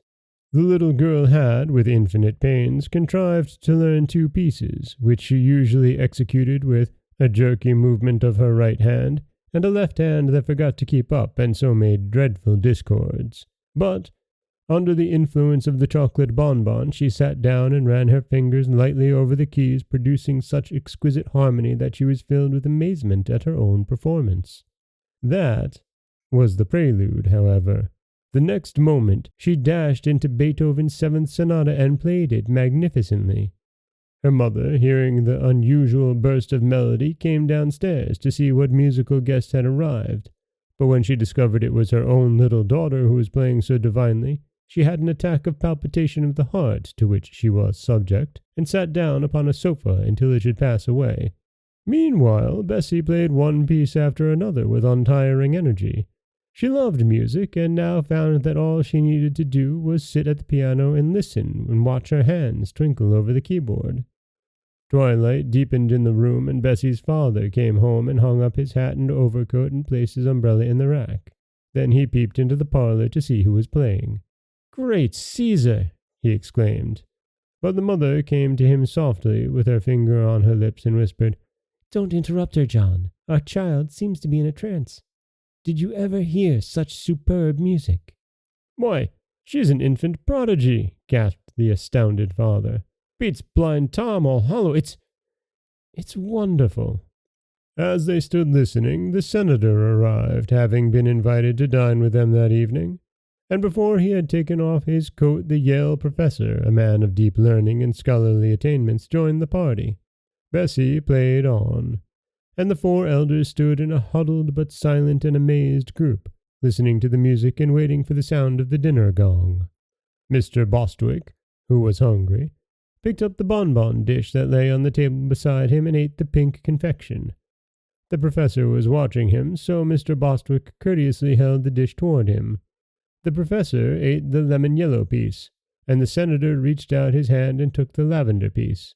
He did not eat it, however, but chancing to remember that it might spoil his dinner, he put it in his vest pocket. Mrs. Bostwick, still intently listening to her precocious daughter, without thinking what she did, took the remaining piece, which was the white one, and slowly devoured it. The dish was now empty, and Clarabelle Suds's precious bonbons had passed from her possession forever. Suddenly, Mr. Bostwick, who was a big man, began to sing in a shrill, tremolo soprano voice. It was not the same song Bessie was playing, and the discord was shocking that the professor smiled. The senator put his hands to his ears, and Mrs. Bostwick cried in a horrified voice, "William!" Her husband continued to sing as if endeavoring to emulate the famous Christine Nilsson, and paid no attention whatever to his wife or his guests. Fortunately, the dinner gong now sounded, and Mrs. Bostwick dragged Bessie from the piano and ushered her guests into the dining room. Mr. Bostwick followed, singing "The Last Rose of Summer" as if it had been an encore demanded by 1,000 delighted listeners. The poor woman was in despair at witnessing her husband's undignified actions and wondered what she might do to control him. The professor seemed more grave than usual. The senator's face wore an offended expression, and Bessie kept moving her fingers as if she still wanted to play the piano. Mrs. Bostwick managed to get them all seated, although her husband had broken into another aria, and then the maid brought in the soup. When she carried a plate to the professor, he cried in an excited voice, "Hold it higher! Higher, I say!" And springing up, he gave it a sudden kick that sent it nearly to the ceiling, from whence the dish descended to scatter soup over Bessie and the maid and to smash in pieces upon the crown of the professor's bald head. At this atrocious act, the senator rose from his seat with an exclamation of horror and glanced at his hostess. For some time, Mrs. Bostwick had been staring straight ahead with a dazed expression. But now, catching the senator's eye, she bowed gracefully and began reciting "The Charge of the Light Brigade" in forceful tones. The senator shuddered. Such disgraceful rioting he had never seen nor heard before in a decent private family. He felt that his reputation was at stake, and, being the only sane person apparently in the room, there was no one to whom he might appeal. The maid had run away to cry hysterically in the kitchen. Mr. Bostwick was singing "Oh, Promise Me." The professor was trying to kick the globes off the chandelier. Mrs. Bostwick had switched her recitation to "The Boy Stood on the Burning Deck," and Bessie had stolen into the parlor and was pounding at the overture from "The Flying Dutchman." The senator was not at all sure he would not go crazy himself presently, so he slipped away from the turmoil and, catching up his hat and coat in the hall, hurried from the house. That night he sat up late writing a political speech he was to deliver the next afternoon at Faneuil Hall, but his experiences at the Bostwicks had so unnerved him that he could scarcely collect his thoughts. And often he would pause and shake his head pityingly as he remembered the strange things that he had seen in that usually respectable home. The next day he met Mr. Bostwick in the street, but passed him by with a stony glare of oblivion. He felt he really could not afford to know this gentleman in the future. Mr. Bostwick was naturally indignant at the direct snub, yet in his mind lingered a faint memory of some quite unusual occurrences at his dinner party the evening before, and he hardly knew whether he dared resent the senator's treatment or not. The political meeting was the feature of the day, for the senator's eloquence was well known in Boston. So the big hall was crowded with people, and in one of the front rows sat the Bostwick family, with the learned Yale professor beside them. They all looked tired and pale, as if they had passed a rather dissipated evening, and the senator was rendered so nervous by seeing them that he refused to look in their direction a second time. While the mayor was introducing him, the great man sat fidgeting in his chair, and happening to put his thumb and finger into his vest pocket, he found the lavender-colored bonbon he had placed there the evening before. "This may clear my throat," thought the senator, and slipped the bonbon into his mouth. A few minutes afterwards he arose before the vast audience, which greeted him with enthusiastic plaudits. "My friends," began the senator in a grave voice, "this is a most impressive and important occasion." Then he paused, balanced himself upon his left foot, and kicked his right leg into the air in the way favored by ballet dancers.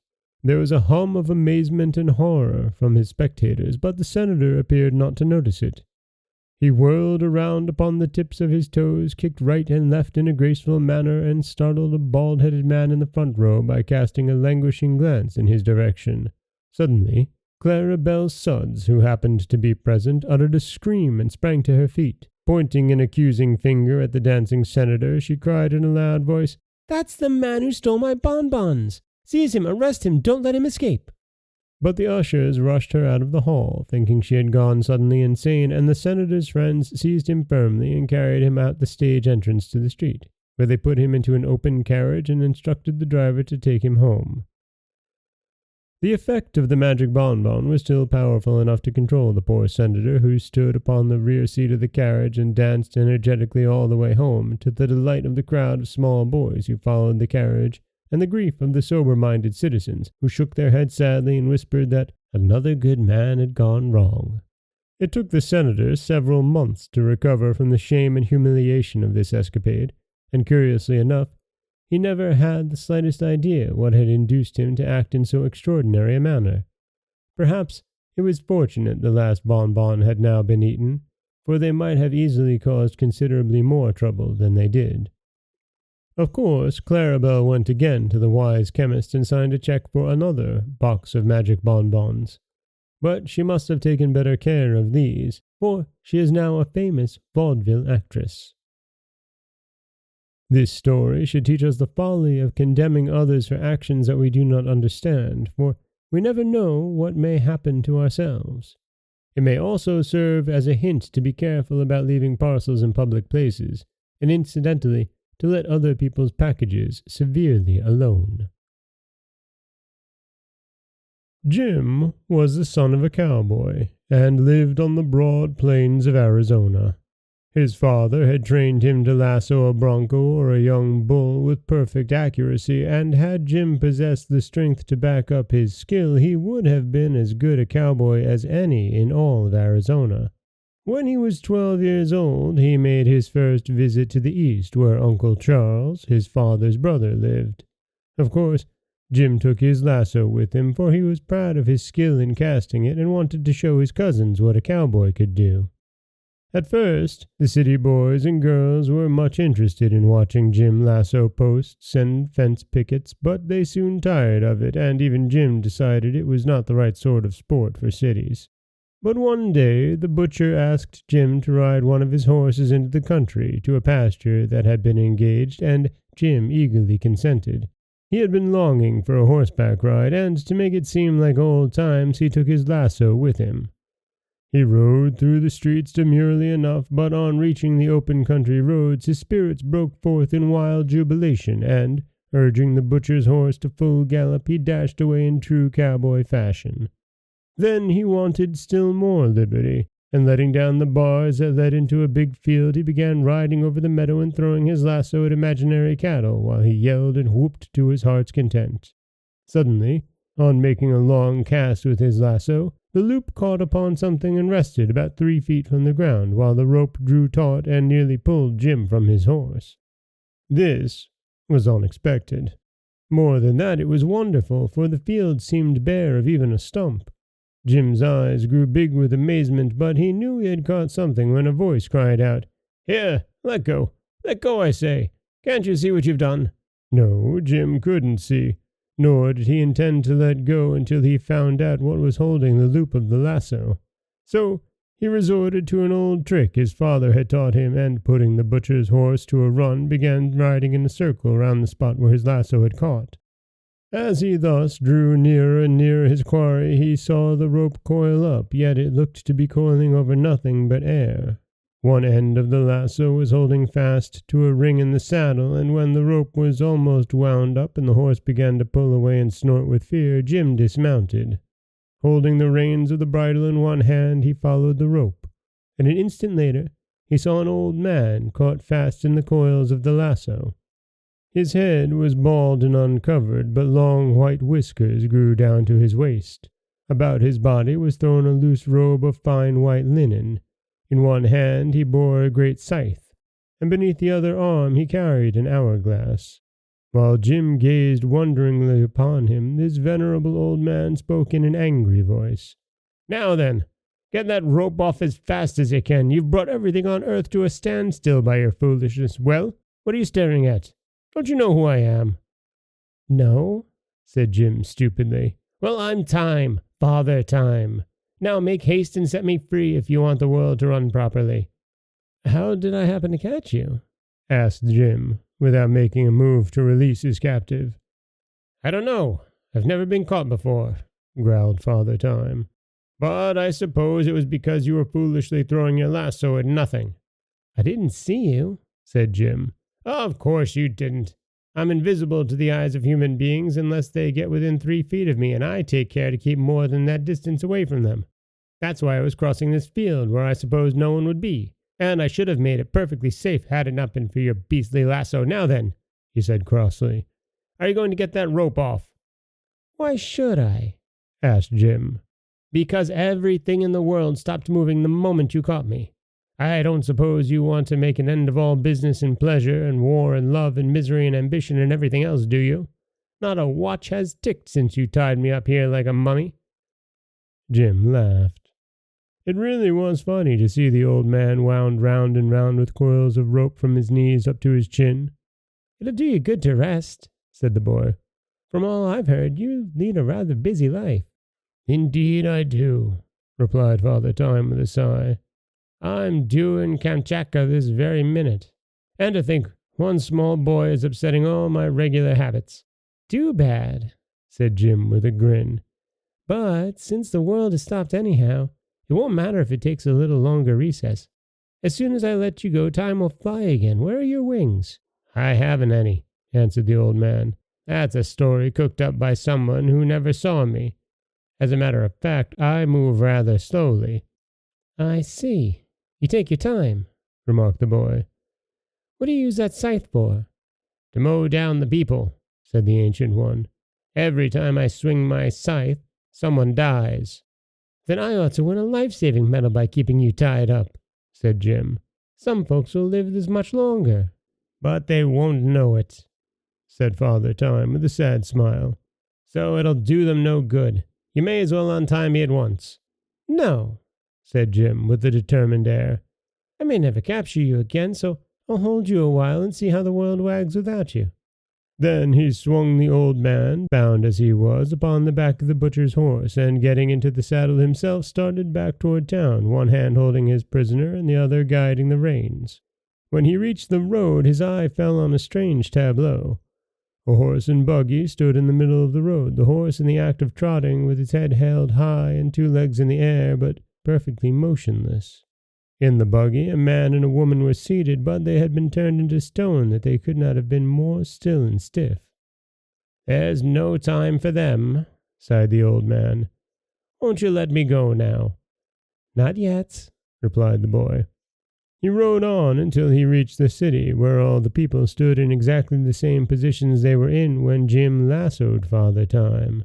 Stopping in front of a big dry goods store, the boy hitched his horse and went in. The clerks were measuring out goods and showing patterns to the rows of customers in front of them, but everyone seemed suddenly to become a statue. There was something very unpleasant in this scene, and a cold shiver began to run up and down Jim's back, so he hurried out again.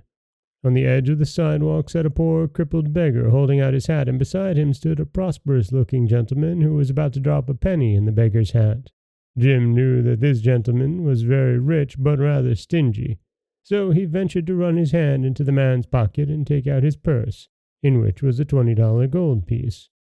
This glittering coin he put in the gentleman's fingers instead of the penny, and then restored the purse to the rich man's pocket. "That donation will surprise him when he comes to life," thought the boy. He mounted the horse again and rode up the street. As he passed the shop of his friend, the butcher, he noticed several pieces of meat hanging outside. "I'm afraid that meat'll spoil," he remarked. "It takes time to spoil meat," answered the old man. This struck Jim as being queer, but true. "It seems time meddles with everything," he said. "Yes, you've made a prisoner of the most important personage in the world," groaned the old man. "And you haven't enough sense to let him go again." Jim did not reply, and soon they came to his uncle's house, where again he dismounted. The street was filled with teams and people, but all were motionless. His two little cousins were just coming out of the gate on their way to school with their books and slates under their arms, so Jim had to jump over the fence to avoid knocking them down. In the front room sat his aunt, reading her Bible. She was just turning a page when Time stopped. In the dining room was his uncle finishing his luncheon. His mouth was open and his fork poised just before it, while his eyes were fixed upon the newspaper folder beside him. Jim helped himself to his uncle's pie, and while he ate it, he walked out to his prisoner. "There's one thing I don't understand," said he. "What's that?" asked Father Time. "Why is it that I'm able to move around while everyone else is froze up?" "That's because I'm your prisoner," answered the other. "You can do anything you wish with Time now, but unless you're careful, you'll do something you'll be sorry for." Jim threw the crust of his pie at a bird that was suspended in the air where it had been flying when time stopped. Anyway, He laughed. I'm living longer than anyone else. No one will ever be able to catch up with me again. Each life has its allotted span, said the old man. When you have lived your proper time, my scythe will mow you down. I forgot your scythe, said Jim thoughtfully. Then a spirit of mischief came into the boy's head, for he happened to think that the present opportunity to have fun would never occur again. He tied Father Time to his uncle's hitching post, that he might not escape, and then he crossed the road to the corner grocery. The grocer had scolded Jim that very morning for stepping into a basket of turnips by accident. So the boy went to the back end of the grocery and turned on the faucet of the molasses barrel. That'll make a nice mess when Time starts the molasses running all over the floor, said Jim with a laugh. A little further down the street was a barber shop, and sitting in the barber's chair, Jim saw the man that all the boys declared was the meanest man in town. He certainly did not like the boys, and the boys knew it. The barber was in the act of shampooing this person when Time was captured. Jim ran to the drugstore, and getting a bottle of mucilage, he returned and poured it over the ruffled hair of the unpopular citizen. That'll probably surprise him when he wakes up, thought Jim. Nearby was the schoolhouse. Jim entered it and found that only a few of the pupils were assembled, but the teacher sat at his desk, stern and frowning as usual. Taking a piece of chalk, Jim marked upon the blackboard in big letters the following words. Every scholar is requested to yell the minute he enters the room. He will also please throw his books at the teacher's head. Signed, Professor Sharp. That ought to make a nice rumpus, murmured the mischief-maker as he walked away. On the corner stood Policeman Mulligan, talking with old Miss Scrapple, the worst gossip in town, who always delighted in saying something disagreeable about her neighbors. Jim thought this opportunity was too good to lose. So he took off the policeman's cap and brass-buttoned coat and put them on Miss Scrapple, while the lady's feathered and ribboned hat he placed jauntily upon the policeman's head. The effect was so comical that the boy laughed aloud, and as a good many people were standing near the corner, Jim decided that Miss Scrapple and Officer Mulligan would create a sensation when Time started upon his travels. Then the young cowboy remembered his prisoner, and walking back to the hitching post, he came within 3 feet of it and saw Father Time still standing patiently within the coils of the lasso. He looked angry and annoyed, however, and growled out, "Well, when do you intend to release me?" "I've been thinking about that ugly scythe of yours," said Jim. "What about it?" asked Father Time. "Perhaps if I let you go, you'll swing it at me the first thing to be revenged," replied the boy. Father Time gave him a severe look, but said, "I've known boys for thousands of years, and of course I know you're mischievous and reckless. But I like boys because they grow up to be men and people my world. Now, if a man had caught me by accident, as you did, I could have scared him into letting me go instantly, but boys are harder to scare. I don't know as I blame you. I was a boy myself long ago when the world was new, but surely you've had enough fun with me by this time, and now I hope you'll show the respect that it is due to old age. Let me go, and in return I promise to forget all about my capture. The incident won't do much harm anyway, for no one will ever know that time has halted the last 3 hours or so." "All right," said Jim cheerfully. "Since you've promised not to mow me down, I'll let you go." But he had a notion some people in the town would suspect time had stopped when they returned to life. He carefully unwound the rope from the old man who, when he was free, at once shouldered his scythe, rearranged his white robe, and nodded farewell.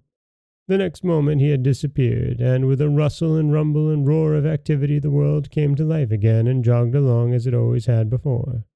Jim wound up his lasso, mounted the butcher's horse, and rode slowly down the street. Loud screams came from the corner, where a great crowd of people quickly assembled. From his seat on his horse, Jim saw Miss Scrapple, attired in the policeman's uniform, angrily shaking her fists in Mulligan's face, while the officer was furiously stamping upon the lady's hat, which he had torn from his own head amid the jeers of the crowd. As he rode past the schoolhouse, he heard a tremendous chorus of yells and knew that Professor Sharp was having a hard time to quell the riot caused by the sign on the blackboard. Through the window of the barber shop, he saw that the mean man frantically belaboring the barber with a hairbrush, while his hair stood up stiff as bayonets in all directions. And the grocer ran out of his door and yelled, "Fire!" while his shoes left a track of molasses wherever he stepped. Jim's heart was filled with joy. He was fairly reveling in the excitement he had caused when someone caught his leg and pulled him from the horse. "What are you doing here, you rascal?" cried the butcher angrily. "Didn't you promise me to put that beast into Plimpton's pasture? And now I find you riding the poor nag around like a gentleman of leisure." "That's a fact," said Jim with surprise. "I clean forgot about the horse." This story should teach us the supreme importance of time and the folly of trying to stop it, for should you succeed, as Jim did, in bringing time to a standstill, the world would soon become a dreary place and life decidedly unpleasant. Not many years ago, there lived on a stony, barren New England farm a man and his wife. They were sober, honest people, working hard from early morning until dark to secure a scanty living from their poor land. Their house, a small one-storied building, stood upon the side of a steep hill, and the stones lay so thickly about it that scarce anything green could grow from the ground. At the foot of the hill, a quarter of a mile from the house by the winding path, was a small brook, and the woman was obliged to go there for water to carry it up the hill to the house. This was a tedious task, and with the other hard work that fell to her share had made her gaunt and bent and lean. Yet she never complained, but meekly and faithfully performed her duties, doing the housework, carrying the water, and helping her husband hoe the scanty crop that grew upon the best part of their land. One day, as she walked down the path to the brook, her big shoes scattering the pebbles left and right, she noticed a large beetle lying upon its back and struggling hard with its little legs to turn over, that its feet might again touch the ground. But this it could not accomplish. So the woman, who had a kind heart, reached down and gently turned the beetle with her finger. At once it scampered from the path, and she went on to the brook. The next day, as she came for water, she was surprised to see the beetle again, lying upon its back and struggling helplessly to turn. Once more the woman stopped and set him upon his feet, and then, as she stooped over the tiny creature, she heard a small voice say, "Oh, thank you so much for saving me." Half frightened at hearing a beetle speak in her own language, the woman started back and exclaimed, "Ah, sakes, surely you can't talk like humans." Then, recovering from her alarm, she again bent over the beetle, who answered her. "Why shouldn't I talk if I have anything to say?" "'Cause you're a bug," replied the woman. "That is true, and you saved my life, saved me from my enemies, the sparrows. And this is the second time you have come to my assistance, so I owe you a debt of gratitude. Bugs value their lives as much as human beings, and I am a more important creature than you, in your ignorance, may suppose. But tell me, why do you come each day to the brook?" "For water," she answered, staring stupidly down at the talking beetle. "Isn't it hard work?" the creature inquired. "Yes, but there's no water on the hill," said she. "Then dig a well and put a pump in it," replied the beetle. She shook her head. "My man tried it once, but there was no water," she said sadly.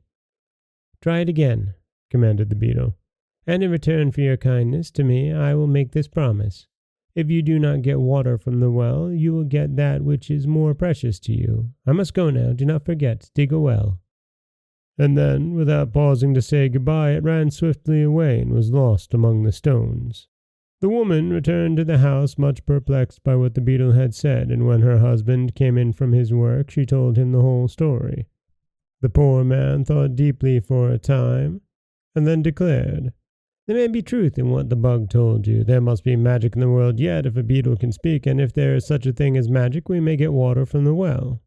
The pump I bought to use in the well, which proved to be dry, is now lying in the barn, and the only expense in following the talking bug's advice will be the labor of digging the hole, labor I'm used to, so I will dig the well." Next day he set about it and dug so far down in the ground that he could hardly reach the top to climb out again, but not a drop of water was found. "Perhaps he didn't dig deep enough," his wife said when he told her of his failure.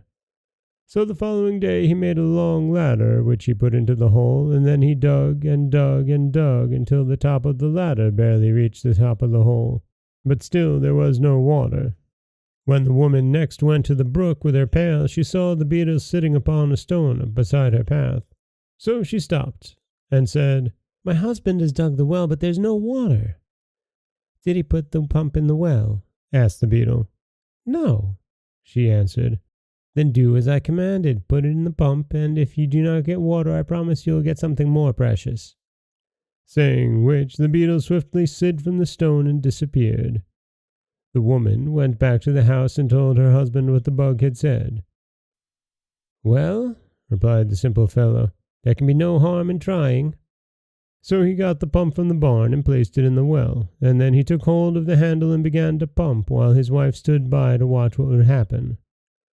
No water came, but after a few moments a gold piece dropped from the spout of the pump, and then another and another, until several handfuls of gold lay in a little heap upon the ground. The man stopped pumping then and ran to help his wife gather the gold pieces into her apron, but their hands trembled so greatly through excitement and joy that they could scarcely pick up the sparkling coins. At last she gathered them close to her bosom, and together they ran to the house, where they emptied the precious gold upon the table and counted the pieces. All were stamped with the design of the United States Mint and worth $5 each.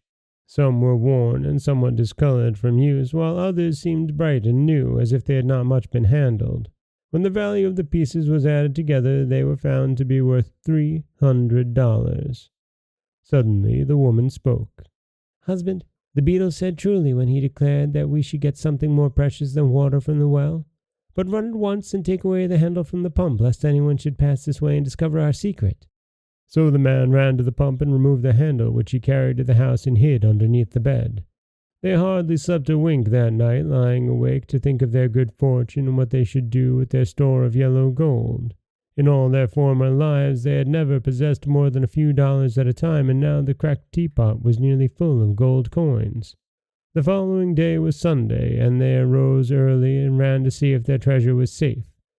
There it lay, heaped snugly within the teapot, and they were so willing to feast their eyes upon it that long before the man could leave it to build the fire or the woman to cook the breakfast.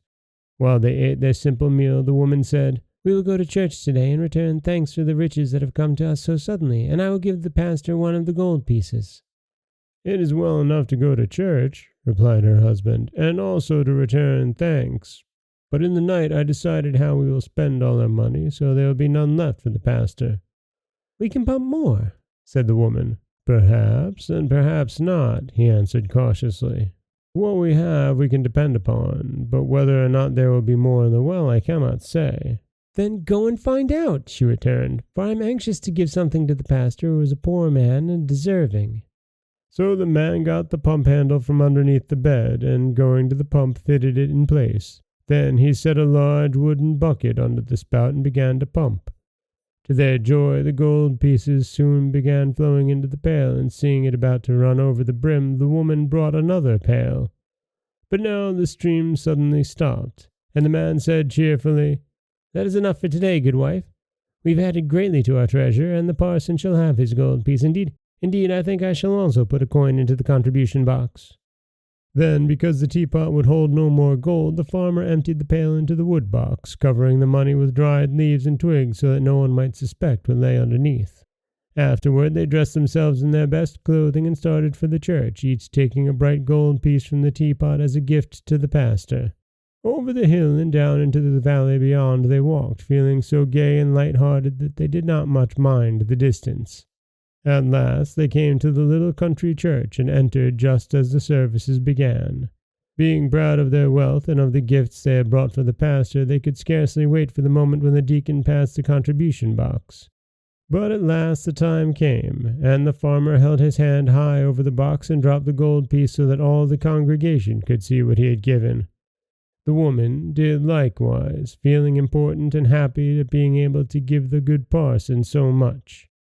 The parson, watching from the pulpit, saw the gold drop into the box, and he could hardly believe that his eyes did not deceive him. However, when the box was laid upon his desk, there were the 2 gold pieces, and he was so surprised that he nearly forgot his sermon. When the people were leaving the church at the close of the services, the good man stopped the farmer and his wife and asked, "Where did you get so much gold?" The woman gladly told him how she had rescued the beetle, and how in return they had been rewarded with the wonderful pump. The pastor listened to it all gravely, and when the story was finished, he said, "According to tradition, strange things happened in this world ages ago, and now I find that strange things may also happen today. For by your tale you have found a beetle that can speak and also has the power to bestow upon you great wealth." Then he carefully looked at the gold pieces and continued, "Either this money is fairy gold, or it is genuine metal stamped at the mint of the United States government. If it is fairy gold, it will disappear within 24 hours and will therefore do no one any good. If it is real money, then your beetle must have robbed someone of the gold and placed it in your well, for all money belongs to someone, and if you could not have earned it honestly, but have come by it in the mysterious way you mention, it was surely taken from the person who owned it without their consent. Where else could real money come from?" The farmer and his wife were confused by this statement and looked guiltily at each other, for they were honest people and wished to do wrong no one. "Then you think the beetle stole the money?" asked the woman. "By his magic powers he probably took it from its rightful owners. Even bugs which can speak have no consciences, and cannot tell the difference between right and wrong. With a desire to reward you for your kindness, the beetle took from its lawful possessors the money you pumped from the well." "Perhaps it really is fairy gold," suggested the man. "If so, we must go into the town and spend the money before it disappears." "That would be wrong," answered the pastor, "for then the merchants would have neither money nor goods. To give them fairy gold would be to rob them."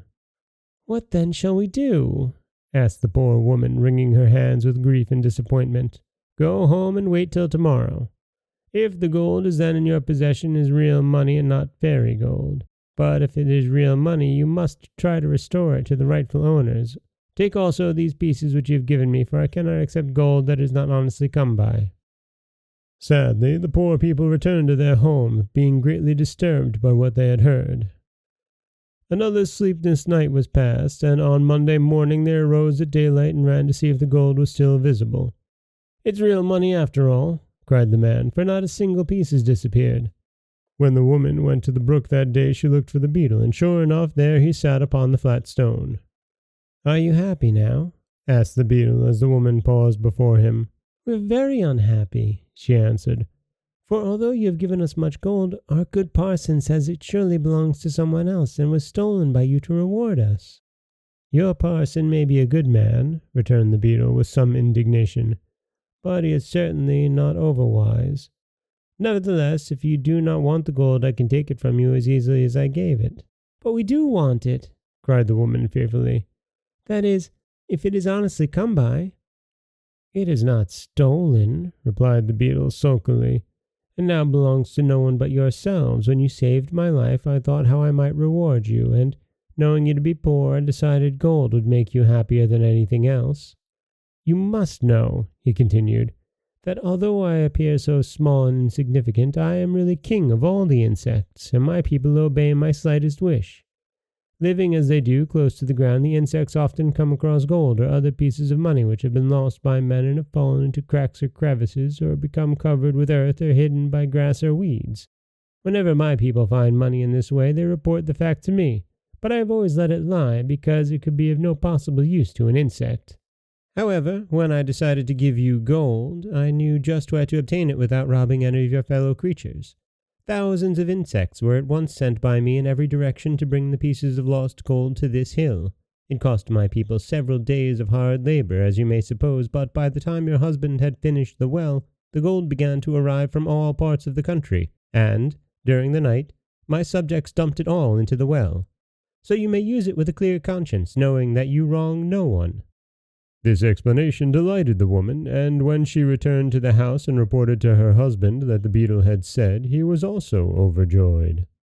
So they at once took a number of the gold pieces and went to the town to purchase provisions and clothing and many things of which they had long stood in need. But so proud were they of their newly acquired wealth that they took no pains to conceal it.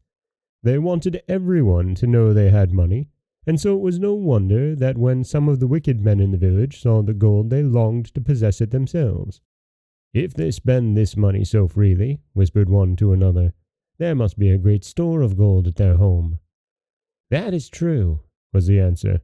"Let us hasten there before they return and ransack the house." So they left the village and hurried away to the farm on the hill, where they broke down the door and turned everything topsy-turvy until they had discovered the gold in the wood box and the teapot. It did not take them long to make this into bundles, which they slung upon their backs and carried off, and it was probably because they were in a great hurry that they did not stop to put the house in order again. Presently the good woman and her husband came up the hill from the village with their arms full of bundles and followed by a crowd of small boys who had been hired to help carry the purchases. Then followed others, youngsters and country louts, attracted by the wealth and prodigality of the pair, who, from simple curiosity, trailed along behind like the tail of a comet, and helped swell the concourse into a triumphal procession. Last of all came Guggins, the shopkeeper, carrying with much tenderness a new silk dress which was to be paid for when they reached the house, all the money they had taken to the village having been lavishly expended. The farmer, who had formerly been a modest man, was now so swelled with pride that he tipped the rim of his hat over his left ear and smoked a big cigar that was fast making him ill. His wife strutted along beside him like a peacock, enjoying to the full the homage and respect her wealth had won from those who formerly deigned not to notice her, and glancing from time to time at the admiring procession in the rear. But alas for their new-born pride! When they reached the farmhouse they found the door broken in, the furniture strewn in all directions, and their treasure stolen to the very last gold piece. The crowd grinned and made slighting remarks of a personal nature, and Guggins the shopkeeper demanded in a loud voice the money for the silk dress he had bought. Then the woman whispered to her husband to run and pump some more gold, while she kept the crowd quiet, and he obeyed quickly.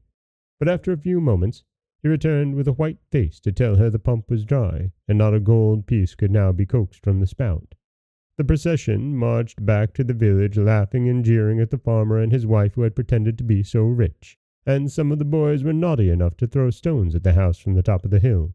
Mr. Guggins carried away his dress after severely scolding the woman for deceiving him, and when the couple at last found themselves alone, their pride had turned to humiliation and their joy to bitter grief.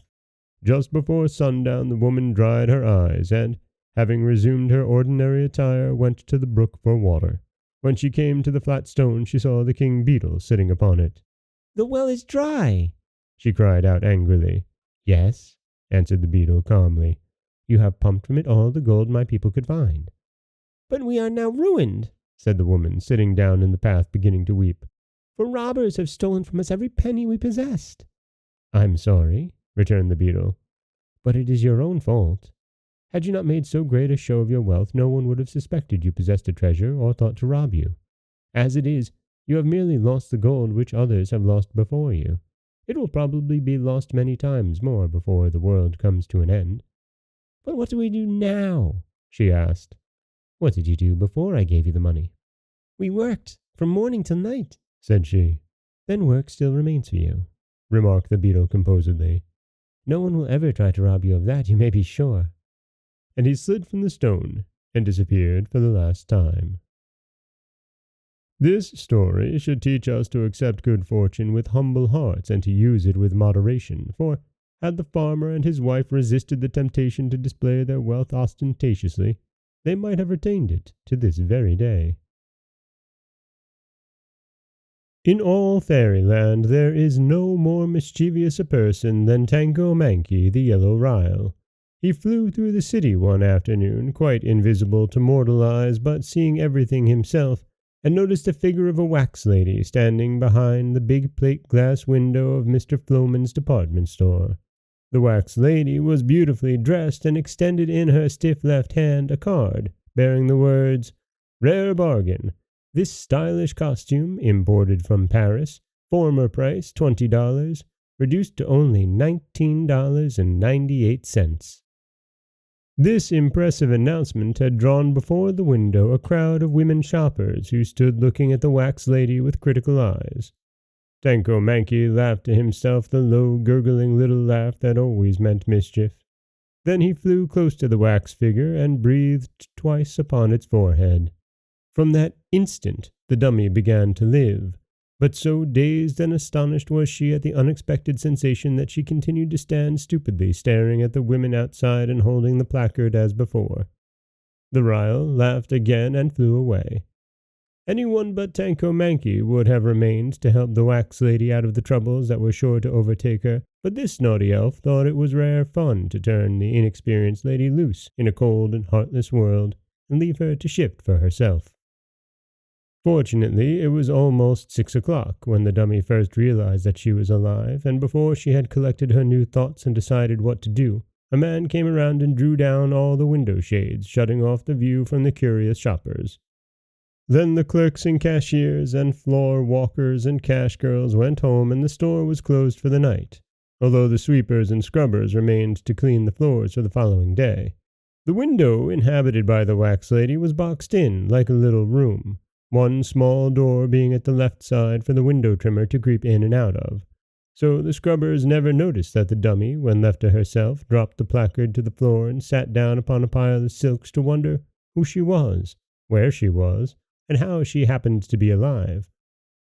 For you must consider, dear reader, that in spite of her size and her rich costume, in spite of her pink cheeks and fluffy yellow hair, this lady was very young, no older in reality than a baby born but half an hour. All she knew of the world was contained in the glimpse she had secured of the busy street facing her window. All she knew of people lay in the actions of the group of women which had stood before her on the other side of the window pane and criticized the fit of her dress, or remarked upon its stylish appearance. So she had little enough to think about, and her thoughts moved somewhat slowly, yet one thing she really decided upon, and that was not to remain in the window and be insolently stared at by a lot of women who were not nearly so handsome or well-dressed as herself. By the time she reached this important conclusion, it was midnight, but dim lights were burning in the big deserted store, so she crept through the door of her window and walked down the long aisles, pausing now and then to look with much curiosity at the wealth of finery confronting her on every side. When she came to the glass cases filled with trimmed hats, she remembered having seen upon the heads of the women in the street similar creations. So she selected one that suited her fancy and placed it carefully upon her yellow locks. I won't attempt to explain what instinct it was that made her glance into a nearby mirror to see if the hat was straight, but this she certainly did. It didn't correspond with her dress very well, but the poor thing was too young to have much taste in matching colors. When she reached the glove counter, she remembered that gloves were also worn by the women she had seen. She took a pair from the case and tried to fit them upon her stiff wax-coated fingers, but the gloves were too small and ripped in the seams.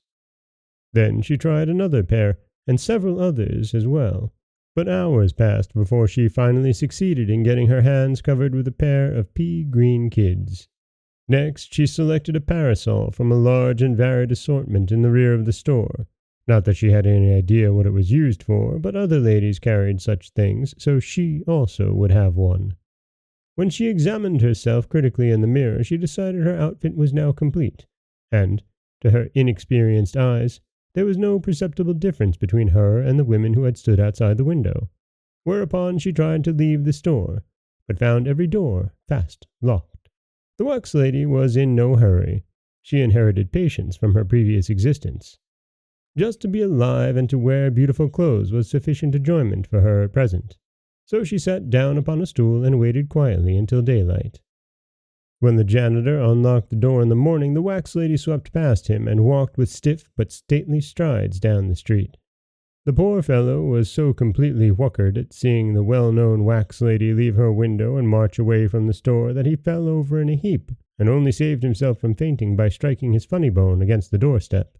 When he recovered his wits, she had turned the corner and disappeared.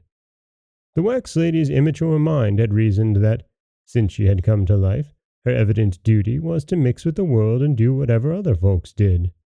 She could not realize how different she was from people of flesh and blood, nor did she know she was the first dummy that had ever lived, or that she owed her unique experience to Tanko-Mankey's love of mischief.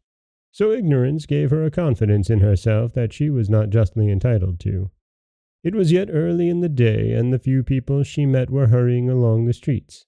Many of them turned into restaurants and eating houses, and following their example, the wax lady also entered one and sat upon a stool before a lunch counter. "Coffee and rolls," said a shop girl on the next stool. "Coffee and rolls," repeated the dummy, and soon the waiter placed them before her. Of course, she had no appetite, as her constitution, being mostly wood, did not require food, but she watched the shop girl, and saw her put the coffee to her mouth and drink it. Therefore, the wax lady did the same, and the next instant she was surprised to feel the hot liquid trickling out between her wooden ribs. The coffee also blistered her wax lips, and so disagreeable was the experience that she arose and left the restaurant, paying no attention to the demands of the waiter for 20 cents, Mum. Not that she intended to defraud him, but the poor creature had no idea what he meant by 20 cents, Mum. As she came out, she met the window trimmer at Floman's store. The man was rather nearsighted, but seeing something familiar in the lady's features, he politely raised his hat. The wax lady also raised her hat, thinking it the proper thing to do, and the man hurried away with a horrified face. Then a woman touched her arm and said, "Beg pardon, ma'am, but there's a price mark hanging on your dress behind." "Yes, I know," replied the wax lady stiffly. "It was originally $20, but it's been reduced to $19.98. The woman looked surprised at such indifference and walked on. Some carriages were standing at the edge of the sidewalk, and seeing the dummy hesitate, a driver approached her and touched his cap. "Cab, ma'am?" he asked. "No," said she, misunderstanding him. "I'm wax." "Oh!" he exclaimed, and looked after her wonderingly. "Here's your morning paper," yelled a newsboy. "Mine, did you say?" she asked. "Sure. Chronicle, Courier, Public, Dispatch. What do you have?" "What are they for?" inquired the wax lady simply. "Why, to read, of course. All the news, you know." She shook her head and glanced at a paper. "It looks all speckled up and mixed up," she said. "I'm afraid I can't read." "Ever been to school?" asked the boy, becoming interested. "No. What school?" she inquired. The boy gave her an indignant look. "Say," he cried, "you're just a dummy, that's what you are." And he ran away to seek a more promising customer. "I wonder what he means," thought the poor lady. "Am I really different in some way from all the others? I look like them, certainly, and I tried to act like them, yet that boy called me a dummy and seemed to think I acted queerly." This idea worried her a little, but she walked on to the corner where she noticed a streetcar stop to let some people on. The wax lady, still determined to do as others did, also boarded the car and sat down quietly in a corner. After riding a few blocks, the conductor approached her and said, "Fare, please." "What's that?" she inquired innocently. "Your fare," said the man impatiently. She stared at him stupidly, trying to think what he meant. "Come on, come," growled the conductor. "Either pay up or get off." Still she did not understand, and he grabbed her rudely by the arm and lifted her to her feet. But when his hand came in contact with the hard wood of which her arm was made, the fellow was filled with surprise. He stooped down and peered into her face, and, seeing it was wax instead of flesh, he gave a yell of fear and jumped from the car, running as if he had seen a ghost. At this, the other passengers also yelled and sprang from the car, fearing a collision, and the motorman, knowing something was wrong, followed suit. The wax lady, seeing the others run, jumped from the car last of all and stepped in front of another car coming at full speed from the opposite direction. She heard cries of fear and of warning on all sides, but before she understood her danger, she was knocked down and dragged for half a block. When the car was brought to a stop, a policeman reached down and pulled her from under the wheels. Her dress was badly torn and soiled, her left ear was entirely gone, and the left side of her head was caved in. But she quickly scrambled to her feet and asked for her hat. This a gentleman had already picked up, and when the policeman handed it to her and noticed the great hole in her head and the hollow place it disclosed, the poor fellow trembled so frightfully that his knees actually knocked together. Why, ma'am, you're killed," he gasped. "What does it mean to be killed?" asked the wax lady. The policeman shuddered and wiped the perspiration from his forehead. "You're it," he answered with a groan. The crowd that had collected were looking upon the lady wonderingly, and a middle-aged gentleman now exclaimed, "Why, she's wax!" "Wax?" echoed the policeman. "Certainly. She's one of those dummies they put in the windows," declared the middle-aged man. The people who had collected shouted, "You're right! That's what she is. She's a dummy." "Are you?" inquired the policeman sternly. The wax lady did not reply. She began to fear she was getting into trouble, and the staring crowd seemed to embarrass her. Suddenly a bootblack attempted to solve the problem by saying, "You guys is all wrong. Can a dummy talk? Can a dummy walk? Can a dummy live?" "Hush!" murmured the policeman. "Look here!" And he pointed to the hole in the lady's head. The newsboy looked, turned pale, and whistled to keep himself from shivering. A second policeman now arrived, and after a brief conference it was decided to take the strange creature to headquarters. So they called a hurry-up wagon, and the damaged wax lady was helped inside and driven to the police station. There the policeman locked her in a cell and hastened to tell Inspector Mugg their wonderful story. Inspector Mugg had just eaten a poor breakfast and was not in a pleasant mood, so he roared and stormed at the unlucky policemen, saying they were themselves dummies to bring such a fairy tale to a man of sense. He also hinted that they had been guilty of intemperance. The policeman tried to explain, but Inspector Mugg would not listen, and while they were still disputing, in rushed Mr. Floman, the owner of the department store. "I want a dozen detectives at once, Inspector," he cried. "What for?" demanded Mugg. "One of the wax ladies has escaped from my store and eloped with a $19.98 costume, a $4.23 hat, and a $2.19 parasol, and a 76-cent pair of gloves, and I want her arrested." While he paused for breath, the inspector glared at him in amazement. "Is everybody going crazy at the same time?" he inquired sarcastically. "How could a wax dummy run away?" "I don't know, but she did. When my janitor opened the door this morning, he saw her run out." "Why didn't he stop her?" asked Mugg. "He was too frightened, but she's stolen my property, Your Honor, and I want her arrested," declared the shopkeeper. The inspector thought for a moment. "You wouldn't be able to prosecute her," he said, "but there's no law against dummies stealing." Mr. Floman sighed bitterly. "Am I to lose that $19.98 costume and that $4.25 hat and—" "By no means," interrupted Inspector Mugg. "The police of this city are ever prompt to act in defense of our worthy citizens.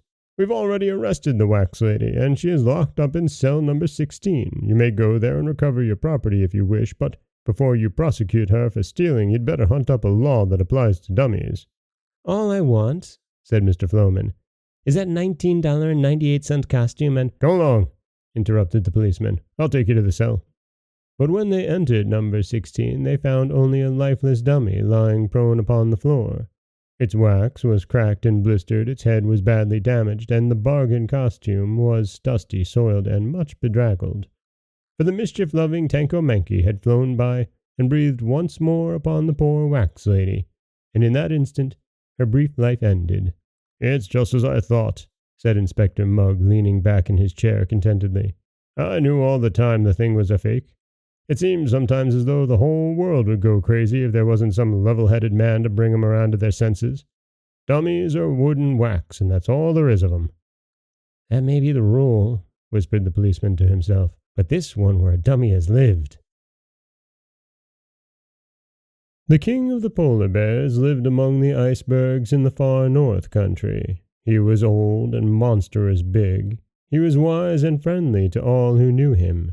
His body was thickly covered with long white hair that glistened like silver under the rays of the midnight sun. His claws were sharp and strong, that he might walk safely over the smooth ice or grasp and tear the fishes and seals upon which he fed. The seals were afraid when he drew near and tried to avoid him, but the gulls, both white and gray, loved him because he left the remnants of his feasts for them to devour. Often his subjects, the polar bears, came to him for advice when ill or in trouble, but they wisely kept away from his hunting grounds, lest they might interfere with his sport and rouse his anger. The wolves, who sometimes came as far north as the icebergs, whispered among themselves that the king of the polar bears was either a magician or under the protection of a powerful fairy, for no earthly thing seemed to be able to harm him. He never failed to secure plenty of food, and he grew bigger and stronger day by day and year by year. Yet the time came when this monarch of the north met man, and his wisdom failed him. He came out of his cave among the icebergs one day, and saw a boat moving through the strip of water which had been uncovered by the shifting of the summer ice. In the boat were men. The great bear had never seen such creatures before, and therefore advanced toward the boat, sniffing the strange scent with aroused curiosity and wondering whether he might take them for friends or foes, food or carrion. When the king came near the water's edge, a man stood up in the boat with a queer instrument and made a loud bang. The polar bear felt a shock, his brain became numb, his thoughts deserted him. His great limbs shook and gave way beneath him, and his body fell heavily upon the hard ice. That was all he remembered for a time. When he awoke, he was smarting with pain on every inch of his huge bulk. for the men had cut away his hide with its glorious white hair and carried it with them to a distant ship. Above him circled thousands of his friends the gulls, wondering if their benefactor were really dead, and was it proper to eat him. But when they saw him raise his head and groan and tremble, they knew that he still lived, and one of them said to his comrades, "The wolves were right. The king is a great magician, for even men cannot kill him. But he suffers for lack of covering. Let us repay his kindness to us by each giving him as many feathers as we can spare." This idea pleased the gulls. One after another they plucked with their beaks their softest feathers from under their wings, and flying down dropped them gently upon the body of the king of the polar bears. Then they called to him in chorus, "Courage, friend! Our feathers are as soft and beautiful as your own shaggy hair. They will guard you from the cold winds and warm you while you sleep. Have courage, then, and live." And the king of the polar bears had courage to bear his pain, and lived, and was strong again. The feathers grew as they had grown upon the bodies of the birds, and covered him as his own hair had done. Mostly they were pure white in color, but some from the gray gulls gave his majesty a slightly mottled appearance. The rest of that summer, and all through the 6 months of night, the king left his icy cavern only to fish or catch seals for food. He felt no shame at his feathery covering, but it was still strange to him, and he avoided meeting any of his brother bears. During this period of retirement he thought much of the men who had harmed him, and remembered the way they had made the great bang, and he decided it was best to keep away from such fierce creatures. Thus he added to his store of wisdom. When the moon fell away from the sky and the sun came to make the icebergs glitter with the gorgeous tintings of the rainbow, 2 of the polar bears arrived at the king's cavern to ask his advice about the hunting season. But when they saw his great body covered with feathers instead of hair, they began to laugh, and one said, "Our mighty king has become a bird. Who has ever heard of a feathered polar bear?" Then the king gave way to wrath. He advanced upon them with deep growls and stately tread, and with one blow of his monstrous paw stretched the mocker lifeless at his feet.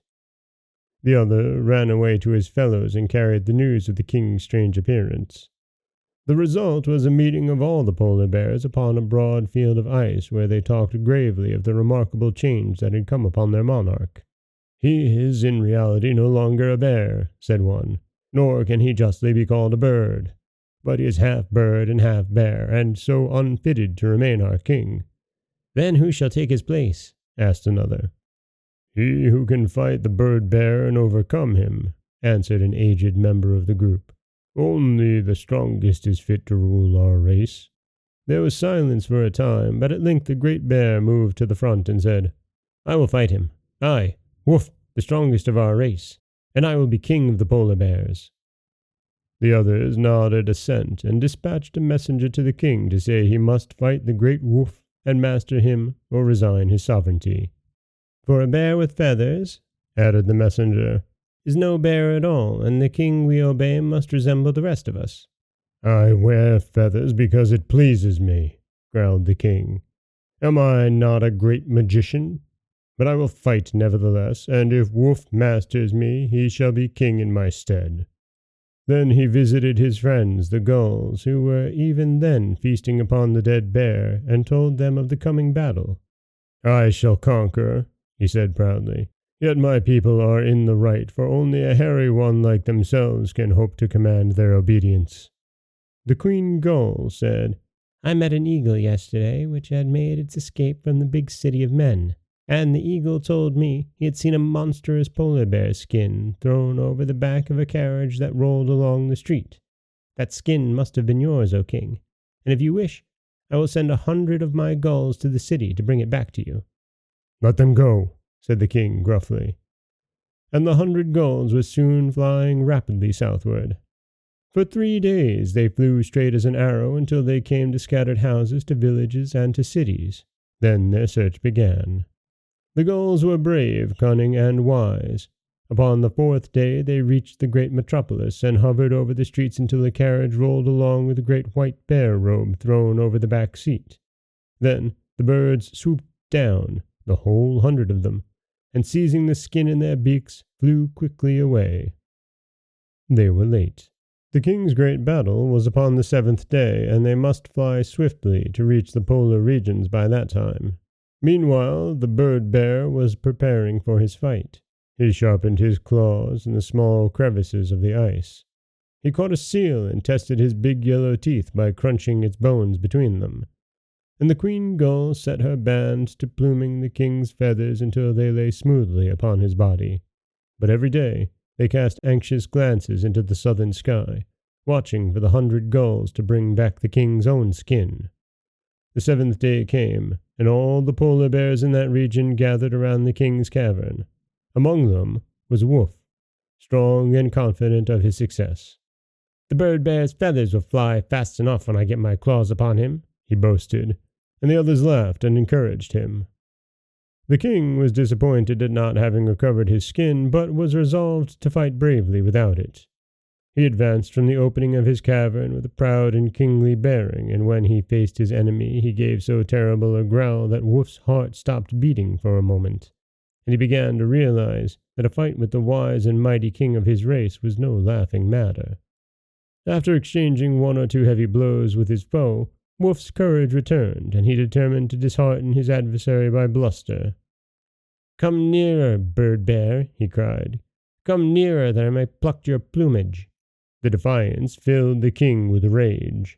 He ruffled his feathers as a bird does, till he appeared to be twice his actual size, then strode forward and struck Woof so powerful a blow that his skull cracked like an eggshell and he fell prone upon the ground.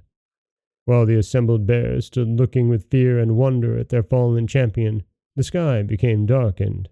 100 gulls flew down from above and dripped upon the king's body a skin covered with pure white hair that glittered in the sun like silver. And behold, the bears saw before them the well-known form of their wise and respected master, and with one accord they bowed their shaggy heads in homage to the mighty king of the polar bears. This story teaches us that true dignity and courage depend not upon outward appearance, but come rather from within. Also, that brag and bluster are poor weapons to carry into battle. A mandarin once lived in Kiang-ho who was so exceedingly cross and disagreeable that everyone hated him. He snarled and stormed at every person he met and was never known to laugh or be merry under any circumstances. Especially he hated boys and girls, for the boys jeered at him, which aroused his wrath, and the girls made fun of him, which hurt his pride. When he had become so unpopular that no one would speak to him, the emperor heard about it and commanded him to emigrate to America. This suited the mandarin very well, but before he left China he stole the great book of magic that belonged to the wise magician Hao Tsai. Then, gathering up his little store of money, he took ship for America. He settled in a city of the Middle West and of course started a laundry, since that seems to be the natural vocation of every Chinaman, be he coolie or mandarin.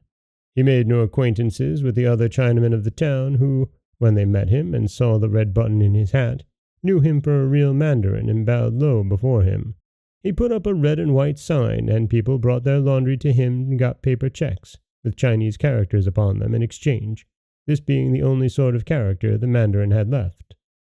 One day, as the ugly one was ironing in his shop in the basement of 263½ Main Street, he looked up and saw a crowd of childish faces pressed against the window. Most Chinamen make friends with children. This one hated them and tried to drive them away, but as soon as he returned to his work they were back at the window again, mischievously smiling down upon him. The naughty mandarin uttered horrid words in the Manchu language and made fierce gestures, but this did no good at all. The children stayed as long as they pleased, and they came again the very next day as soon as school was over, and likewise the next day and the next, for they saw their presence at the window bothered the Chinamen, and were delighted accordingly. The following day being Sunday, the children did not appear, but as the mandarin, being a heathen, worked in his little shop, a big butterfly flew in at the open door and fluttered about the room. The mandarin closed the door and chased the butterfly until he caught it, when he pinned it against the wall by sticking 2 pins through its beautiful wings. This did not hurt the butterfly, there being no feeling in its wings, but it made him a safe prisoner.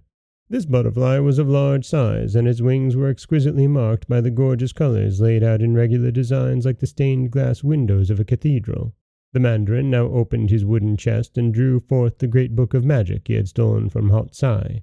Turning the pages slowly, he came to a passage describing how to understand the language of butterflies.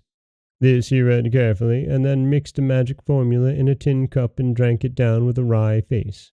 Immediately thereafter he spoke to the butterfly in its own language, saying, "How did you enter this room?" "I smelled beeswax," answered the butterfly. "Therefore I thought I might find honey here." "But you are my prisoner," said the mandarin. "If I please, I can kill you, or leave you on the wall to starve to death." "I expect that," replied the butterfly with a sigh. "But my race is short-lived anyway. It doesn't matter whether death comes sooner or later." "Yet you like to live, do you not?" asked the mandarin. "Yes, life is pleasant and the world is beautiful. I do not seek death."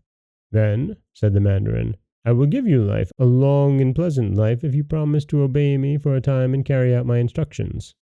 "How can a butterfly serve a man?" asked the creature in surprise. "Usually they cannot," was the reply. "But I have a book of magic which teaches me strange things. Do you promise?" "Oh yes, I promise," answered the butterfly.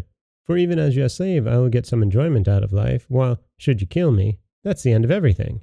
"Truly," said the mandarin. "Butterflies have no souls, and therefore cannot live again." "But I have enjoyed 3 lives already," returned the butterfly with some pride. "I have been a caterpillar and a chrysalis before I became a butterfly. You were never anything but a Chinaman, though I admit your life is longer than mine." "I will extend your life for many days if you will obey me," declared the Chinaman. "I can do so easily by means of my magic." "Of course I will obey you," said the butterfly carelessly. "Then listen. You know children, do you not, boys and girls?" "Yes, I know them. They chase me and try to catch me as you have done," replied the butterfly. "And they mock me and jeer at me through the window," continued the mandarin bitterly. "Therefore, they are your enemies and mine. But with your aid and the help of the magic book we shall have a fine revenge for their insults." "I don't care much for revenge," said the butterfly. "They're but children. 'Tis natural they should want to catch such a beautiful creature as I am." "Nevertheless I care, and you must obey me," retorted the mandarin harshly. "I, at least, will have my revenge." Then he stuck a drop of molasses upon the wall beside the butterfly's head and said, "Eat that, while I read my book and prepare my magic formula." So the butterfly feasted upon the molasses, and the mandarin studied his book, after which he began to mix a magic compound in the tin cup. When the mixture was ready, he released the butterfly from the wall and said to it, "I command you to dip your 2 front feet into this magic compound and then fly away until you meet a child. Fly close, whether it be a boy or a girl, and touch the child upon its forehead with your feet.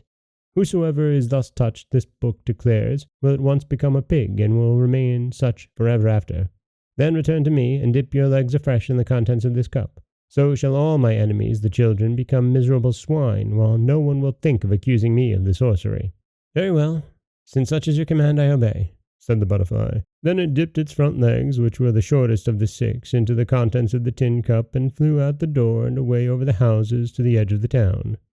There it alighted in a flower garden and soon forgot all about its mission to turn children into swine.